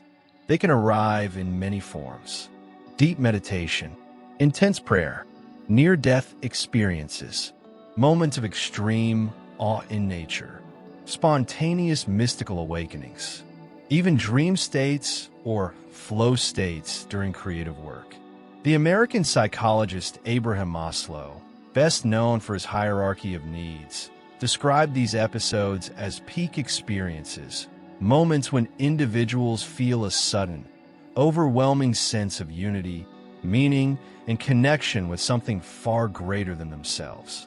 During such experiences, people report a feeling of timelessness, dissolution of ego boundaries, intense emotional clarity, a deep conviction that what they're perceiving is more real than ordinary reality, a sense of being loved, held, or immersed in universal presence. Carl Jung, too, acknowledged the role of the unconscious mind in mediating spiritual experience. He believed that archetypal symbols, dreams, and emotional breakthroughs often functioned as gateways to higher levels of meaning, sometimes even as personal revelations from the collective unconscious. In moments of grief, solitude, or even existential crisis, many people report spontaneous insights that feel as though they didn't originate from within themselves, but from somewhere beyond. Some neuroscientists, like Andrew Newberg, have studied the brain during meditation and religious ecstasy, identifying neural patterns that correlate with these altered states. Skeptics see these findings as proof that spirituality is just brain chemistry. But for seekers, the data only affirms what mystics have long known, that our biology may be the instrument, but the music comes from elsewhere. The Urantia Book itself speaks of soul consciousness, a level of awareness beyond the intellect where God's presence can be felt, though not fully explained. It describes how the thought adjuster, God's fragment within each human being, whispers to us not in words, but in feelings, insights, and moments of intuitive knowing. These experiences rarely come on demand. They arrive like grace, unexpected, uninvited, but unmistakable. And often they leave us changed, not with a new doctrine, but with a deeper trust that something, someone, is with us, guiding, loving, and gently pulling us forward. But it's not only the grand, mystical moments that reveal God. Sometimes it's the small, almost unnoticeable moments of clarity that become the most profound. And that's where we'll turn now. While grand, mystical experiences make for powerful stories, most people encounter the divine in quieter, subtler ways. A sudden pause in the middle of a busy day when time feels like it stops for just a breath, and you sense something watching over you. A conversation with a stranger that seems too perfectly timed to be coincidence. A sentence in a book that feels as though it was written just for you at just that moment. Take Maria, for example, a single mother overwhelmed by work, bills, and exhaustion. She found herself sitting in traffic one rainy afternoon, tears blurring her vision. She whispered a half-hearted prayer, not expecting an answer, just needing to release the ache inside. As the light turned green, she noticed a small sticker on the bumper of the car in front of her. It read simply, "You are loved more than you know." For Maria, that was enough. A lifeline in a sea of hopelessness. Or consider Daniel, a university student wrestling with doubt, caught between scientific skepticism and spiritual longing. During a late-night walk, he glanced up and saw the stars in a way he never had before. The sheer scale, the silent beauty, the incomprehensible distances. It struck him not intellectually but deep in his chest. There has to be more than random chance. No voice, no vision, just a sudden, quiet certainty. And then there's Amina, whose spiritual path had gone cold for years. One morning, standing in line at a coffee shop, she overheard two strangers behind her talking about faith, using words she hadn't heard in so long. Grace, forgiveness, starting over. Tears filled her eyes before she even realized why. These are not coincidences easily explained away by logic, nor are they grand supernatural interventions. They are what the Urantia Book would describe as whispers from the thought adjuster, or what Jung might call archetypal signals breaking through from the unconscious, or what countless spiritual traditions might label as God moments. Tiny windows, brief openings, fragments of eternity breaking into time. Sometimes they're so small we miss them, but when we pay attention, when we stay open, they accumulate. They build trust. They form a personal, living thread between our finite minds and the infinite source. We may never fully comprehend God with reason. We may never prove his existence in a lab. But in these small moments of grace and clarity, these holy interruptions in ordinary life, we get just enough to keep walking. One step closer, one layer deeper, one heartbeat more attuned to the truth that has been with us all along. And now, as we move forward in this exploration, a new question arises. What misconceptions still cloud our collective understanding of God? In the next chapter, we'll address some of the most persistent myths and mistaken ideas about the divine, and how letting go of them might bring us even closer to the reality of God's true nature. Chapter 7. Overcoming the errors of religion, from fear to reconnection with love. For many people, the journey toward understanding God doesn't begin with curiosity or longing. It begins with wounds. Wounds left by rigid doctrines, by fire and brimstone sermons, by cold pews and colder hearts, by images of a God who seemed more eager to punish than to love. Perhaps you felt it, the lingering fear that you're never enough, that some cosmic judge watches your every move, waiting for you to stumble. It's a fear that can silence prayer, make faith feel like obligation, and turn spirituality into a constant state of anxiety. The Urantia Book addresses this human tragedy with remarkable directness. It speaks with compassion toward those hurt by religious distortion, while offering a clear critique of one of history's most harmful theological inventions. The angry, wrathful God. Urantia makes it plain. God does not demand blood sacrifices. God does not mete out suffering as revenge. God is not fueled by jealousy, pettiness, or cosmic rage. The notion of an irate, emotionally unstable deity, quick to anger, slow to forgive, is a relic of humanity's spiritual adolescence, a projection of human flaws onto the infinite. It reflects our fears, not God's nature. Throughout history, as humans struggled to understand the divine, they often shaped their gods in their own image, flawed, reactive, and morally conflicted. From early tribal religions that appeased gods with offerings, to later theologies that framed suffering as divine punishment, the result was often the same: fear-based spirituality.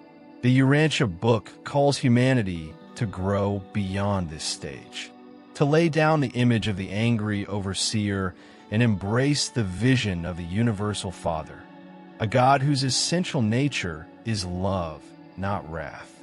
But to fully understand how these misconceptions took root, we need to step back in time, to trace the historical path that led from primitive polytheism to modern ethical monotheism. Because only by understanding where we've been can we begin to heal and move forward toward a healthier, more authentic relationship with the divine. To understand how humanity ended up with such fear-laden images of God, We need to trace the spiritual evolution of our species. Long before temples or sacred texts, early humans lived close to nature, exposed to its unpredictability, violence, and beauty. Thunderstorms, earthquakes, eclipses, these were terrifying, unexplained forces.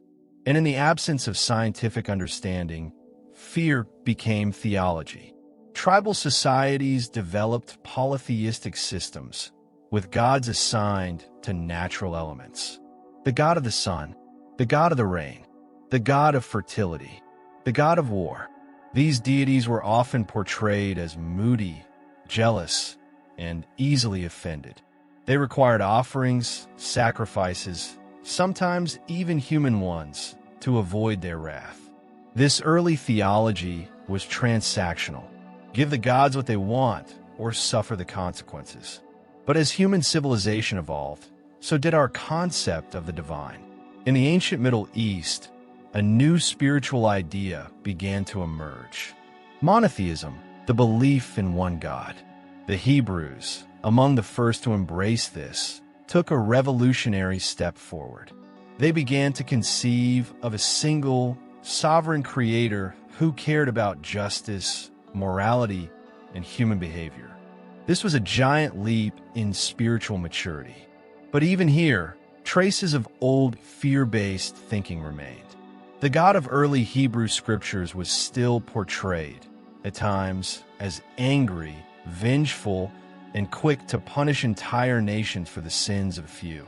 This was not because God's nature had changed, but because human understanding was still in its early stages of development. As the Urantia Book explains, revelation is progressive. Humanity wasn't ready to fully grasp the concept of a loving, patient, and non-retaliatory God. The people of those times needed a moral authority strong enough to steer a rebellious society toward ethical living, even if that meant using fear as a tool. Later, in the teachings of the prophets, and eventually in the life and message of Jesus, a clearer, softer, more compassionate image of God began to emerge. But still, the shadow of the angry God lingered. For many, it lingers even today. And when that shadow grows too heavy, when religious dogma becomes suffocating or psychologically damaging, the human heart often rebels.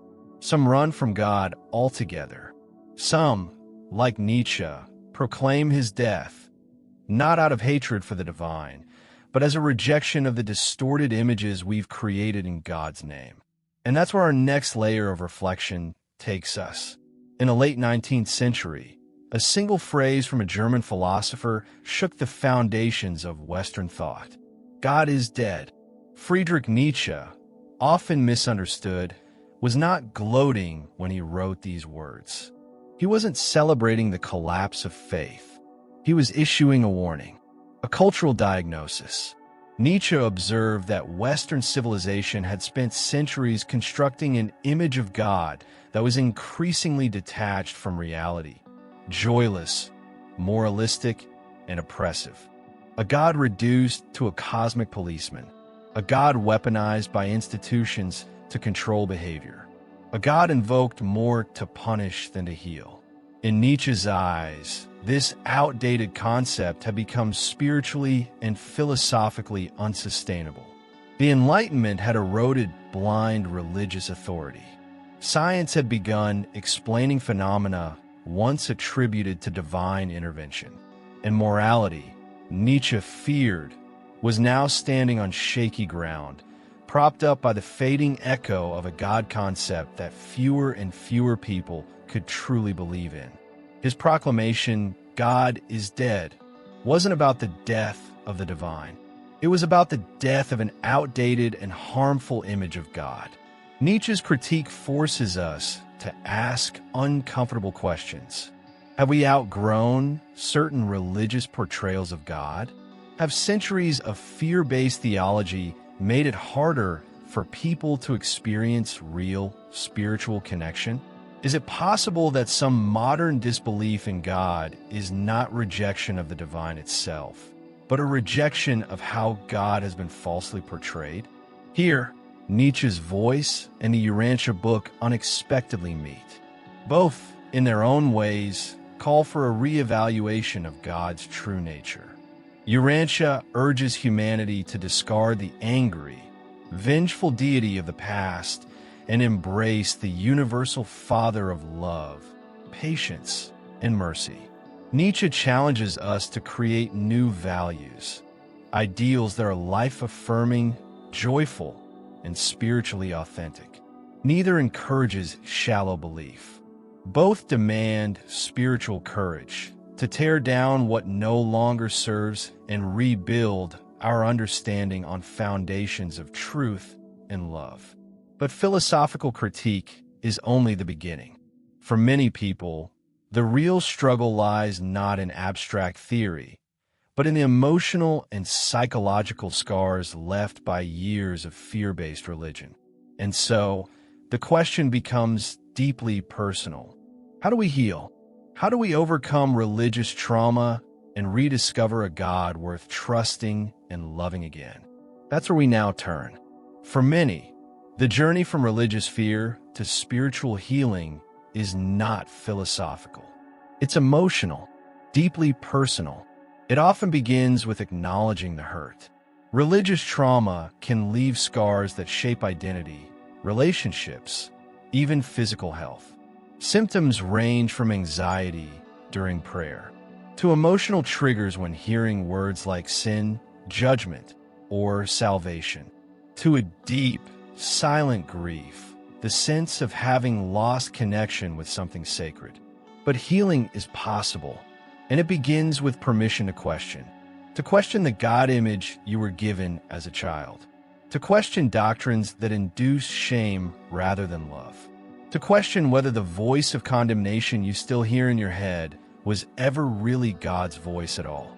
One path forward is spiritual deconstruction, taking apart inherited beliefs, examining them honestly, and discarding what no longer aligns with truth, compassion, and reason. For many, this is terrifying. But as the Urantia Book reminds us, true spiritual growth often begins where fear ends and honesty begins. Therapy can help. So can open conversations with trusted friends, spiritual mentors, or support groups. Another vital step is to reframe your understanding of God, not as the cosmic judge, but as the universal Father described in Urantia, the source of unconditional love. This shift often comes in small, deeply human moments, like Rebecca, who after years of religious trauma, sat on her bedroom floor one night and whispered, "If you're really there, show me love." The next morning, she received a phone call from an old friend she hadn't spoken to in years, someone who simply said, "You were on my heart all night. Just wanted to remind you, you're loved." Or James, who after abandoning all faith for a decade, began journaling his anger toward God, and in doing so, unexpectedly opened a doorway toward vulnerability, honesty, and eventually reconciliation. Healing doesn't erase the past. It doesn't always answer every theological question, but it creates space for new beginnings, new definitions, and new experiences of the divine. The goal isn't to return to childhood faith. The goal is to move forward into an adult spirituality, rooted in love, informed by reason, and awakened by personal experience. Letting go of fear does not mean abandoning God. It means finding God anew on the other side of fear. And with each layer of healing, we draw closer to a divine presence that never demanded our terror, only our trust. Now, as we step into the next chapter of this journey, we move from deconstructing distorted images to exploring what it truly means to experience God as love in action, a force that invites relationship, healing, and joyful co-creation. Chapter 8, God in Everyday Life, small miracles of each day.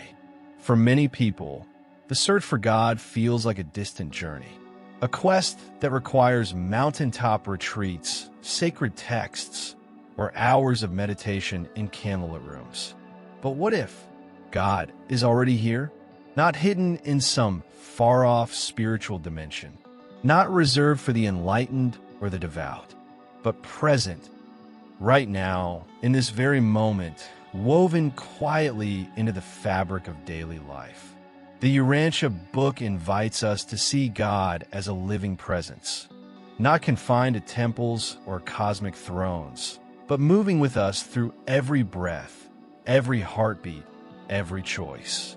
To perceive this presence, we don't necessarily need more theology.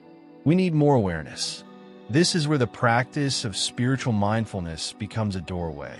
Mindfulness, as taught in many traditions, is the art of being fully present, bringing gentle, non-judgmental attention to the moment at hand.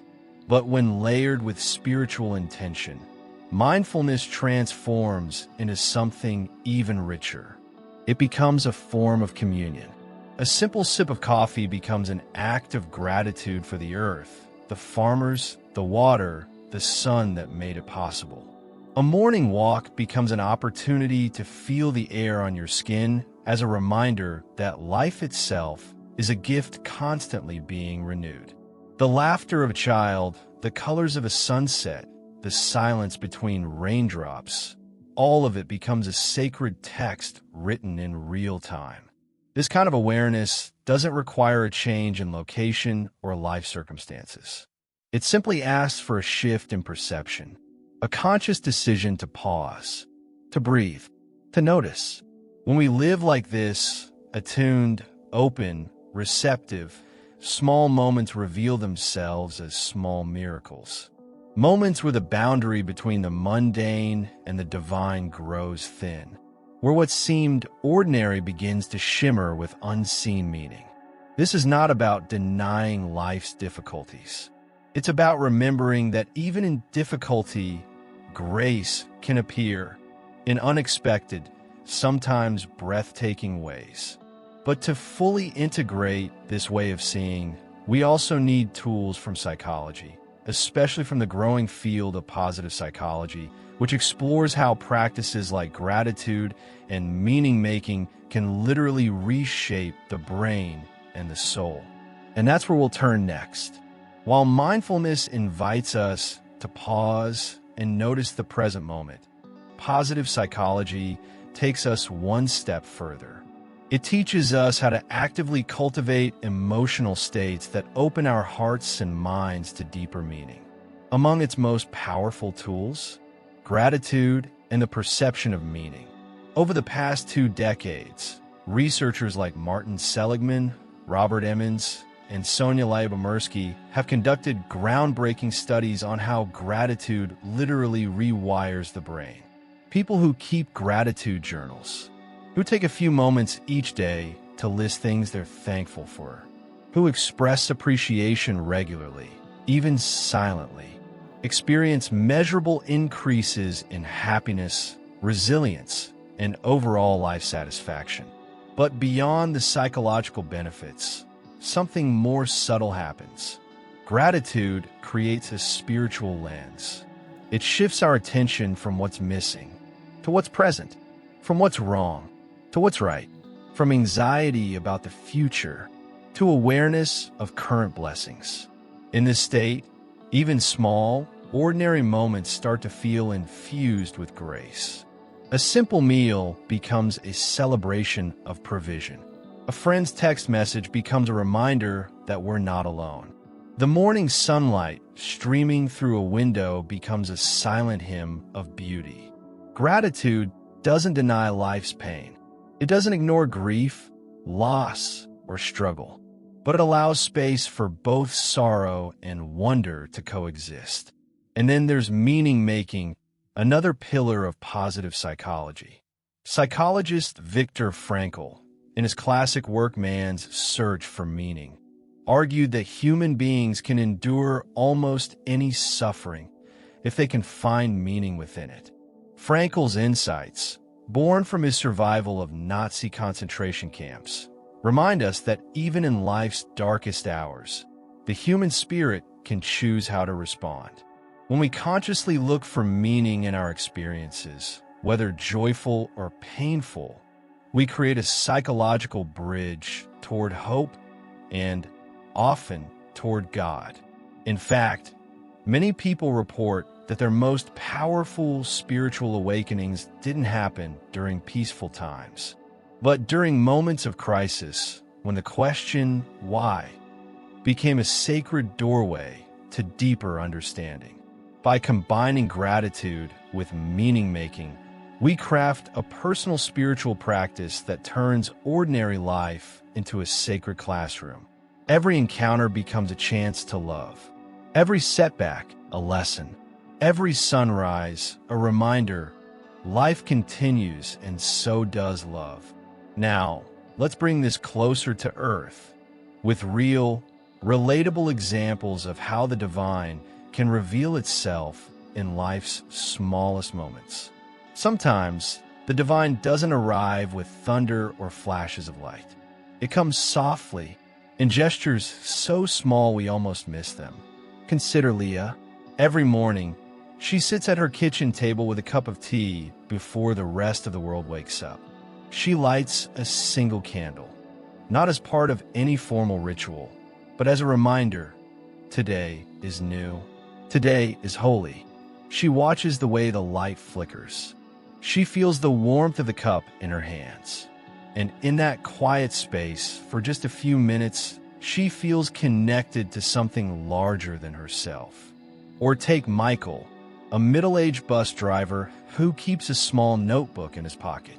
During breaks between routes, he writes down one thing he's grateful for: the smile of a passenger, the way the morning light hits the pavement, a song he heard on the radio that made him think of a friend long gone. For Michael, these small moments are not trivial. They are proof that God is near, even on the most ordinary days. Then there's Aisha, a university student struggling with anxiety. Her therapist suggested she practice micro moments of presence. So now, every time she washes her hands, she silently thanks the water for cleansing not just her skin, but her spirit. Every time she hears birds outside her window, she pauses, closes her eyes, and breathes in gratitude for life. Aisha describes these moments as tiny prayers hidden inside my day. These are not people who would describe themselves as mystics or saints. They're just human. But by choosing to notice, to appreciate, and to attach meaning to the smallest moments, they've turned their daily routines into something sacred. And this is the invitation for all of us, to stop waiting for the extraordinary and start seeing the extraordinary inside the ordinary. Because perhaps that's where God has been waiting all along. Now, let's take this one step further. If you're willing, let's explore a few simple but powerful exercises that can help spiritualize your own daily routine, starting today. Awareness is the first step, but transformation happens when awareness becomes practice. Here are a few simple, yet deeply effective exercises you can begin today to invite more divine presence into your everyday life. 1. The 1-minute pause. At least 3 times a day, morning, afternoon, and evening, pause for just 1 full minute. During this minute, stop whatever you're doing. Close your eyes if you can. Breathe deeply and silently ask, where is love showing up right now? It might be in the warmth of sunlight on your face. It might be in the sound of someone laughing nearby, or simply in the breath filling your lungs. 1 minute, 3 times a day. Sacred space, created intentionally. 2. The gratitude list with a twist. Each evening, write down 3 things you're grateful for, but with a spiritual lens. Instead of simply listing, I'm grateful for my job, or I'm grateful for my family. Try completing this sentence. Today, I felt touched by something greater than myself when. Let your answers surprise you. Sometimes they'll be profound, sometimes beautifully simple. 3. The divine in the ordinary challenge. Choose one routine task, like washing dishes, folding laundry, or making your morning coffee. Before you begin, pause and silently dedicate the task as an offering. Let this simple act be a moment of connection. Feel the water on your hands. Notice the textures. Appreciate the life circumstances that make this task possible. Over time, you'll begin to experience even chores as moments of sacred presence. 4. The 5 cents grounding prayer. Once a day, take 2 minutes to cycle through your 5 senses. What do I see right now that reflects beauty or order? What do I hear that connects me to life? What do I feel against my skin that reminds me I'm alive? What can I smell that feels nourishing? What taste lingers from my last meal or drink that reflects provision? End the exercise by silently thanking God for being woven into the sensory fabric of your life. 5. The let this be sacred mantra. When stress rises, when frustration peaks, when the day feels overwhelming, whisper this simple phrase to yourself. Let this, too, be sacred. A traffic jam, a difficult conversation, a long line at the grocery store. Every moment is an opportunity for presence. And presence is where God often waits for us. These aren't complex rituals. They require no special equipment, no theological expertise, just willingness. Willingness to see, to pause, to invite. And as these small practices accumulate, something begins to shift. Your perception softens, your heart becomes more open, and you start recognizing what's been true all along. The divine is not absent. The divine has been here, quietly, faithfully, waiting for you to notice. And with that realization, we turn to the next step in our journey. What does it mean to truly respond to God's invitation? How do we step beyond belief in a living faith? That's where we'll go next. Chapter 9, The Experience of the Sacred, when the transcendent touches us.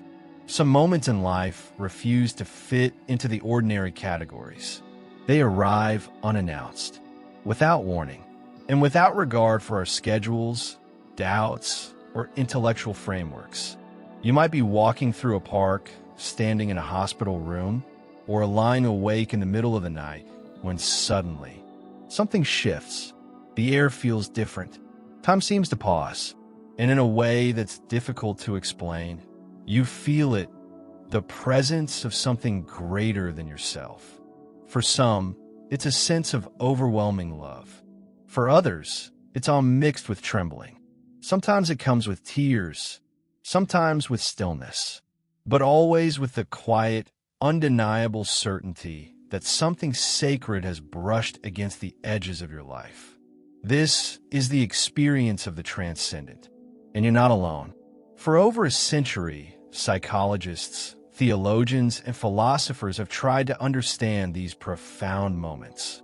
One of the first and most influential voices in this exploration was William James, often called the father of modern psychology. In his classic work, The Varieties of Religious Experience, 1902, James didn't attempt to define God in doctrinal terms. Instead, he focused on what actually happens to people when they encounter the sacred. Through interviews, letters, and case studies, James documented a vast range of spiritual experiences, sudden conversions, moments of mystical union, experiences of peace in the midst of despair, intense moral awakenings, episodes of near-overwhelming beauty or cosmic oneness. What fascinated James was not whether these experiences fit neatly into religious categories, but how real, transformative, and psychologically impactful they were for the people who lived them. James described characteristics that often accompany these experiences. 1. Ineffability. They're difficult to describe in words. 2. Noetic quality. They feel like encounters with deep, universal truth. 3. Transiency. They are usually short-lived but leave lasting impressions. 4. Passivity. They happen to the individual, not because of them. For those who've tasted such moments, the aftermath is often life-changing. Worldviews shift. Priorities realign. Fear dissolves, at least for a while. James concluded that these experiences, regardless of their source, have genuine psychological value, often increasing compassion, courage, and inner peace. For seekers on the path of spiritual growth, this validation matters. It reminds us that experiencing the sacred is not a sign of weakness, delusion, or naivety. It's part of the human condition. And now, with this foundation set, we'll explore how these moments connect to deeper layers of the psyche through the lens of another great thinker, Carl Gustav Jung. While William James focused on the external descriptions of religious experiences, Carl Jung turned inward, into the deep architecture of the human psyche. For Jung, mystical experiences weren't random or purely supernatural interruptions. They were, in many cases, natural eruptions from the unconscious, moments when an individual comes into contact with what he called the self with a capital S. The self, in Jungian psychology, is not the ego. It's not our everyday sense of identity, shaped by society, memories, or personal narrative. The self is the center and totality of the psyche, the archetype of wholeness and the psychological equivalent of the divine within. In moments of spiritual awakening, near-death experiences, or mystical union, Jung believed we often glimpse the self breaking through the surface of consciousness.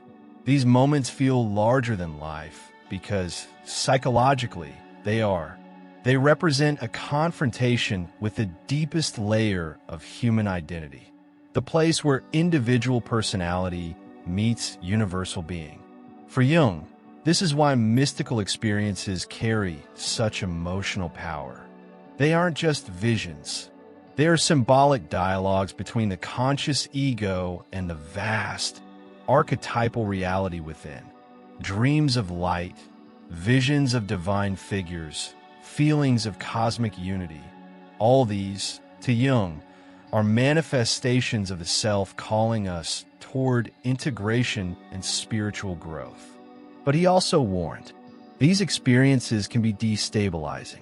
They can trigger spiritual inflation, the belief that one has become God, or they can overwhelm fragile egos with fear or confusion.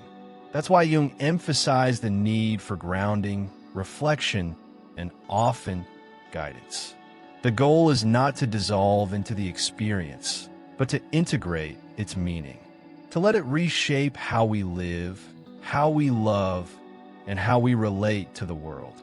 When viewed this way, encounters with the sacred become part of the great psychological journey toward individuation, the process by which we become whole. In Jungian terms, mystical experiences aren't meant to pull us out of life. They're meant to pull us deeper into authentic living.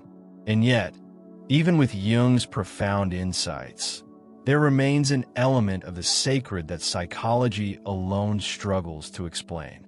An energy that feels utterly other, simultaneously alluring and fearsome, beautiful and overwhelming.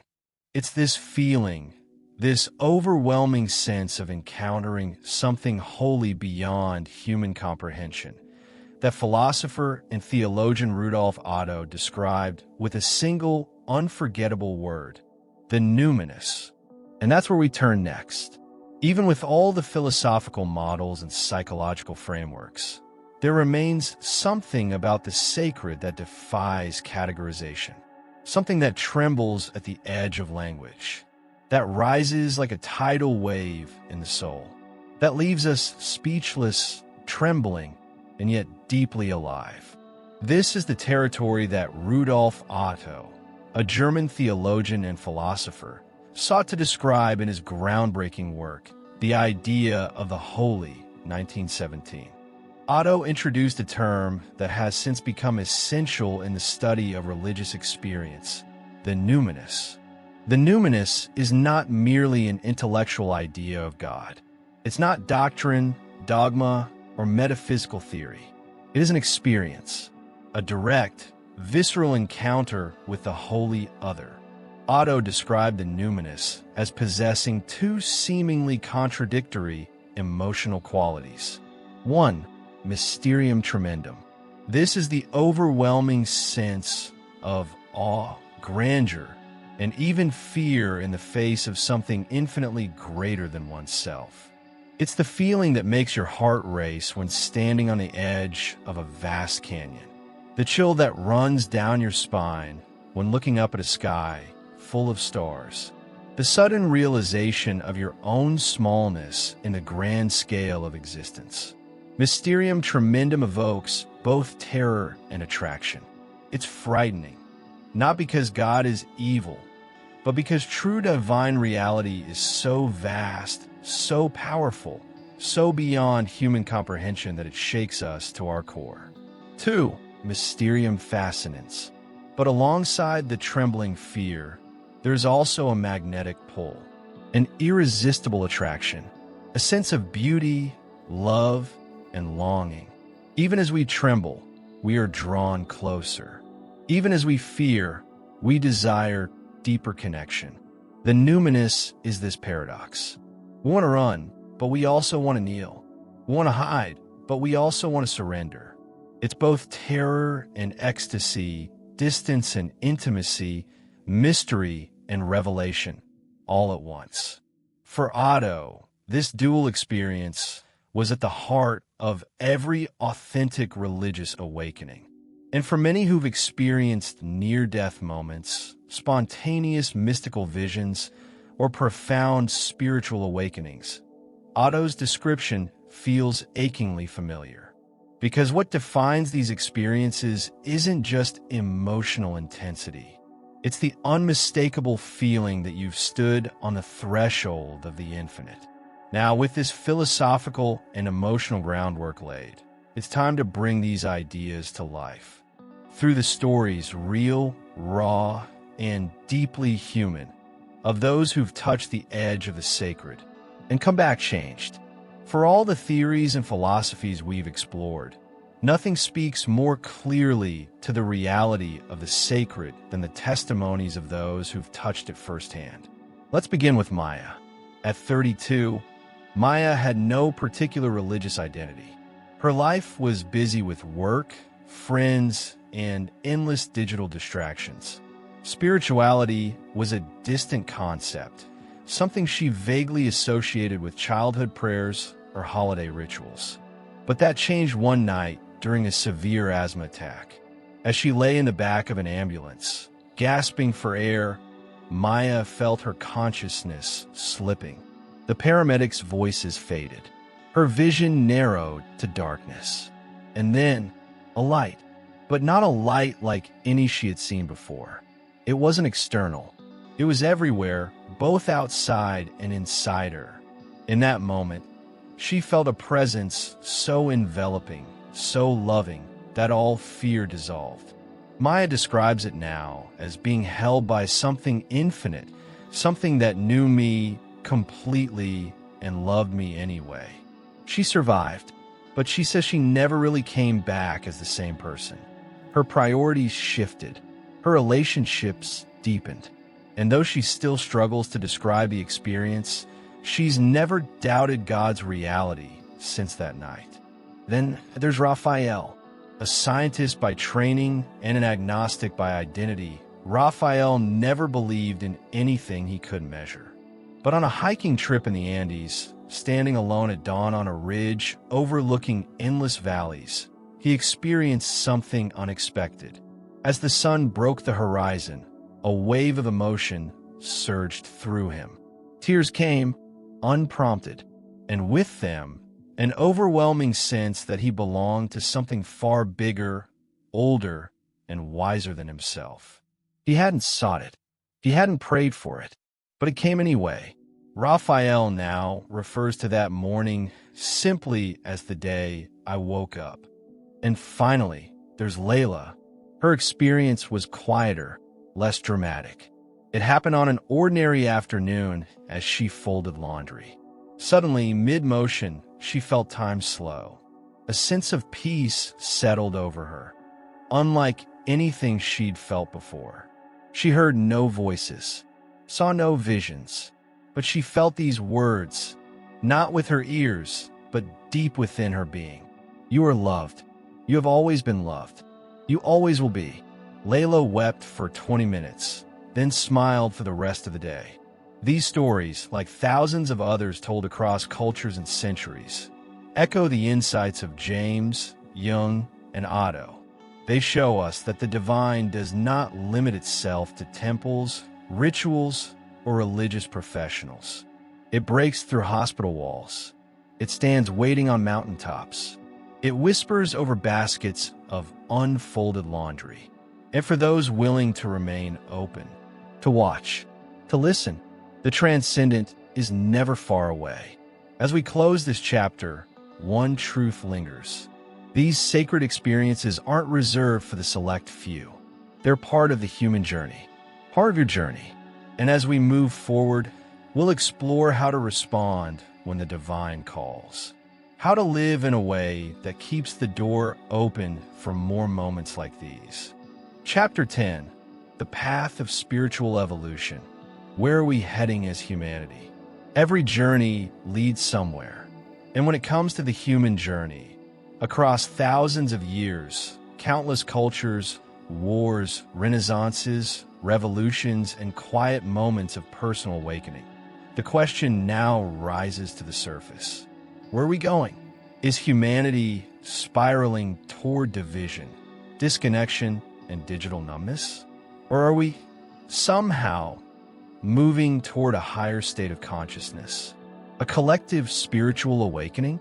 These aren't new questions. In fact, more than half a century ago, Teilhard de Chardin, a Jesuit priest, philosopher, and paleontologist, offered one of the most visionary answers the modern world has ever heard. Teilhard saw history not just as a random sequence of political events and technological advancements, but as an evolutionary trajectory, one with a clear direction. To Teilhard, evolution wasn't limited to biology. It extended into the realm of consciousness, love, and spiritual awareness. He believed that just as matter had evolved from atoms to complex life forms, and just as consciousness had evolved from basic perception to human self-awareness, there was another evolutionary step coming, a planetary awakening of unified spiritual consciousness. He called this ultimate goal the Omega Point. The Omega Point, according to Teilhard, is the future culmination of human evolution, a point where collective consciousness aligns with divine purpose, a point where humanity becomes more than scattered individuals, more than nations divided by ideology, but instead a single planetary being, awake, aware, and in direct relationship with the source of all things. In Teilhard's vision, the Omega Point is not just a future destination. It's a magnetic pull already at work in the world, a gravitational force drawing every act of love, every breakthrough in compassion, every spiritual insight toward a final convergence with the divine. This is not a naive utopia. Teilhard acknowledged suffering, setbacks, and human resistance to change. But he believed that spiritual evolution is inevitable, because God is both the origin and the destination of all things. In many ways, Teilhard's Omega Point echoes the teachings of the Urantia Book, which also speaks of cosmic progression, soul evolution, and the ascent of all beings toward divine perfection and unity with God. But before we explore Urantia's cosmic vision, let's first pause at another landmark thinker of spiritual development, Ken Wilber, whose work on the evolution of consciousness offers us another map, not of time and space, but of the human mind itself. If Teilhard and Chardin offered a grand cosmic map of humanity's destination, Ken Wilber provides us with a detailed inner roadmap, charting the stages of consciousness through which both individuals and societies evolve. Wilber, often described as one of the most influential contemporary thinkers in transpersonal psychology and integral philosophy, suggests that human consciousness doesn't grow randomly. It evolves through predictable stages, each with its own worldview, values, and perception of reality. In his famous integral theory, Wilber outlines a spectrum that moves from egocentric, focused only on the self, to ethnocentric, loyalty to one's tribe, religion, or nation, to world-centric, embracing all humanity, and ultimately toward cosmocentric consciousness, a state where individuals identify not just with all humans, but with all life, all beings, all of existence. Wilber's work integrates psychology, spirituality, systems theory, and even evolutionary biology to paint a compelling picture of human potential. According to him, just as children outgrow childhood worldviews, societies too evolve through stages of consciousness. This means that many of today's global tensions, wars, political polarization, environmental crises, can be seen not just as dysfunctions, but as symptoms of humanity struggling to grow into the next level of awareness. In Wilber's framework, spiritual evolution isn't about escaping the world.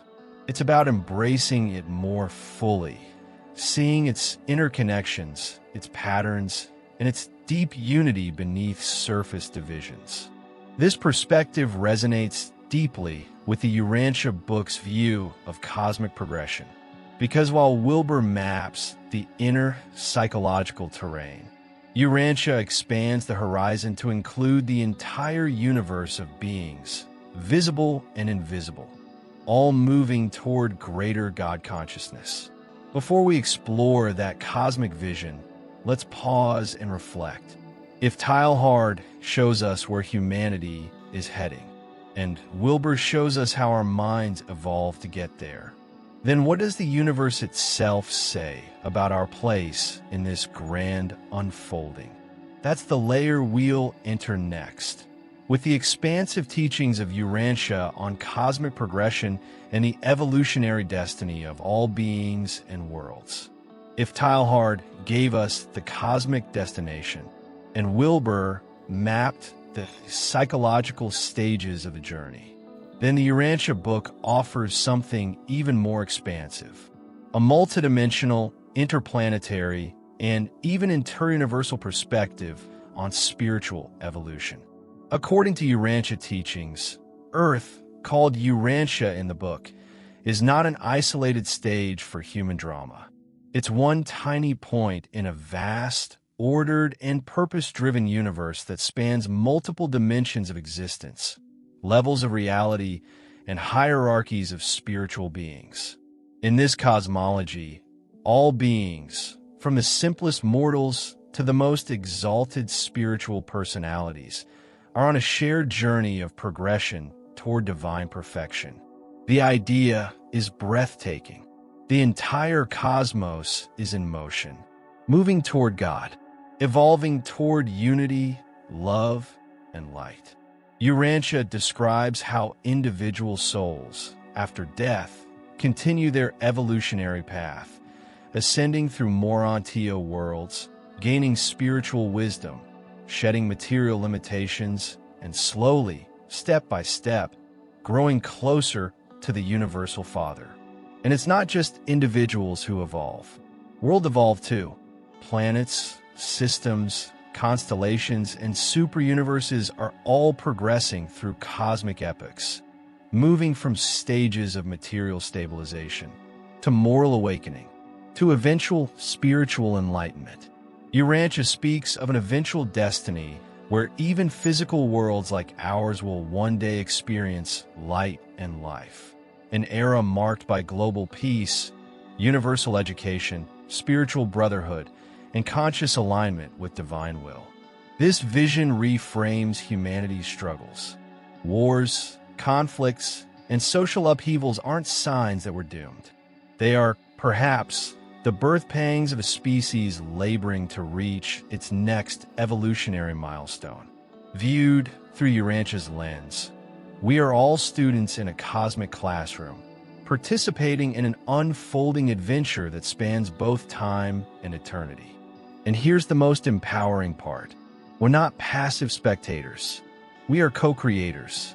Every choice we make toward kindness, truth, beauty, forgiveness, and love moves both ourselves and the collective human family one small step closer to the divine center.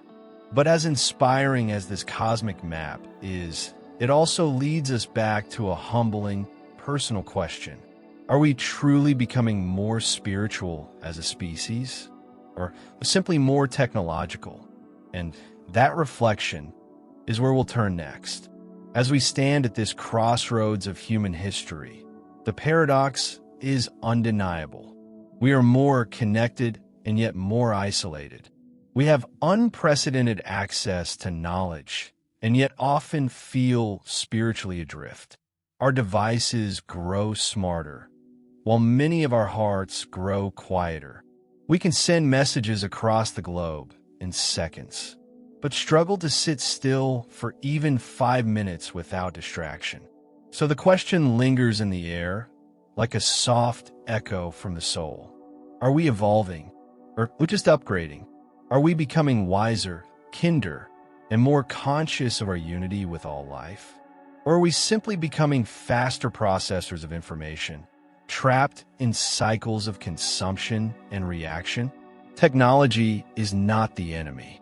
In fact, it can become a tool for spiritual growth, a means to share wisdom, to connect seekers, to spread compassion across borders.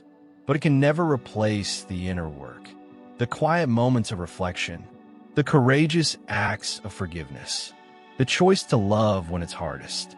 Teilhard de Chardin envisioned a future where technology and spirit converge, where our collective intelligence would finally become illuminated by love, guided by higher purpose. Ken Wilber reminds us that technological complexity without inner moral development is like handing a child the controls to a spaceship. And the Urantia Book urges us to remember that true evolution is spiritual first. Everything else follows. So now, after all these chapters, after exploring philosophy, psychology, science, and sacred texts, it's time to bring this journey home. To you, right now, in this very moment. What is your next step in spiritual evolution?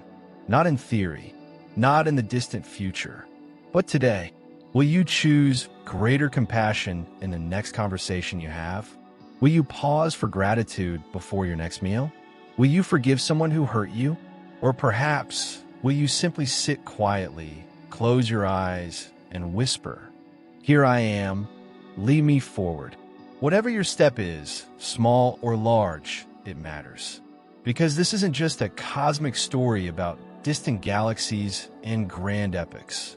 It's about you, your choices, your growth, your unfolding. And remember, you are part of the universe's story of becoming. You are not late. You are not lost. You are exactly where you need to be for the next chapter of your soul to begin. So, what's your next step? And so, we arrive at the end of these written pages, but not the end of the journey. In truth, the real journey is only just beginning, because everything we've explored, every philosophy, every psychological insight, every cosmic vision, every sacred story has pointed toward one essential, luminous truth. God is not distant. God is not absent. God lives within us. In every quiet act of kindness, in every courageous choice to love when it's easier to hate, in every silent prayer whispered in the dark, God breathes through us. We are not simply travelers on a lonely planet spinning through an indifferent cosmos. We are co-creators in an unfolding divine story. A story where every human heart is both a question and an answer, both a seeker and a sanctuary. The universe, in all its vastness, whispers the same invitation to each of us. Step closer, go deeper, become more. There will still be doubts. There will still be unanswered questions. And there will still be days when faith feels like a distant echo. But now you know, you're not alone. You've never been.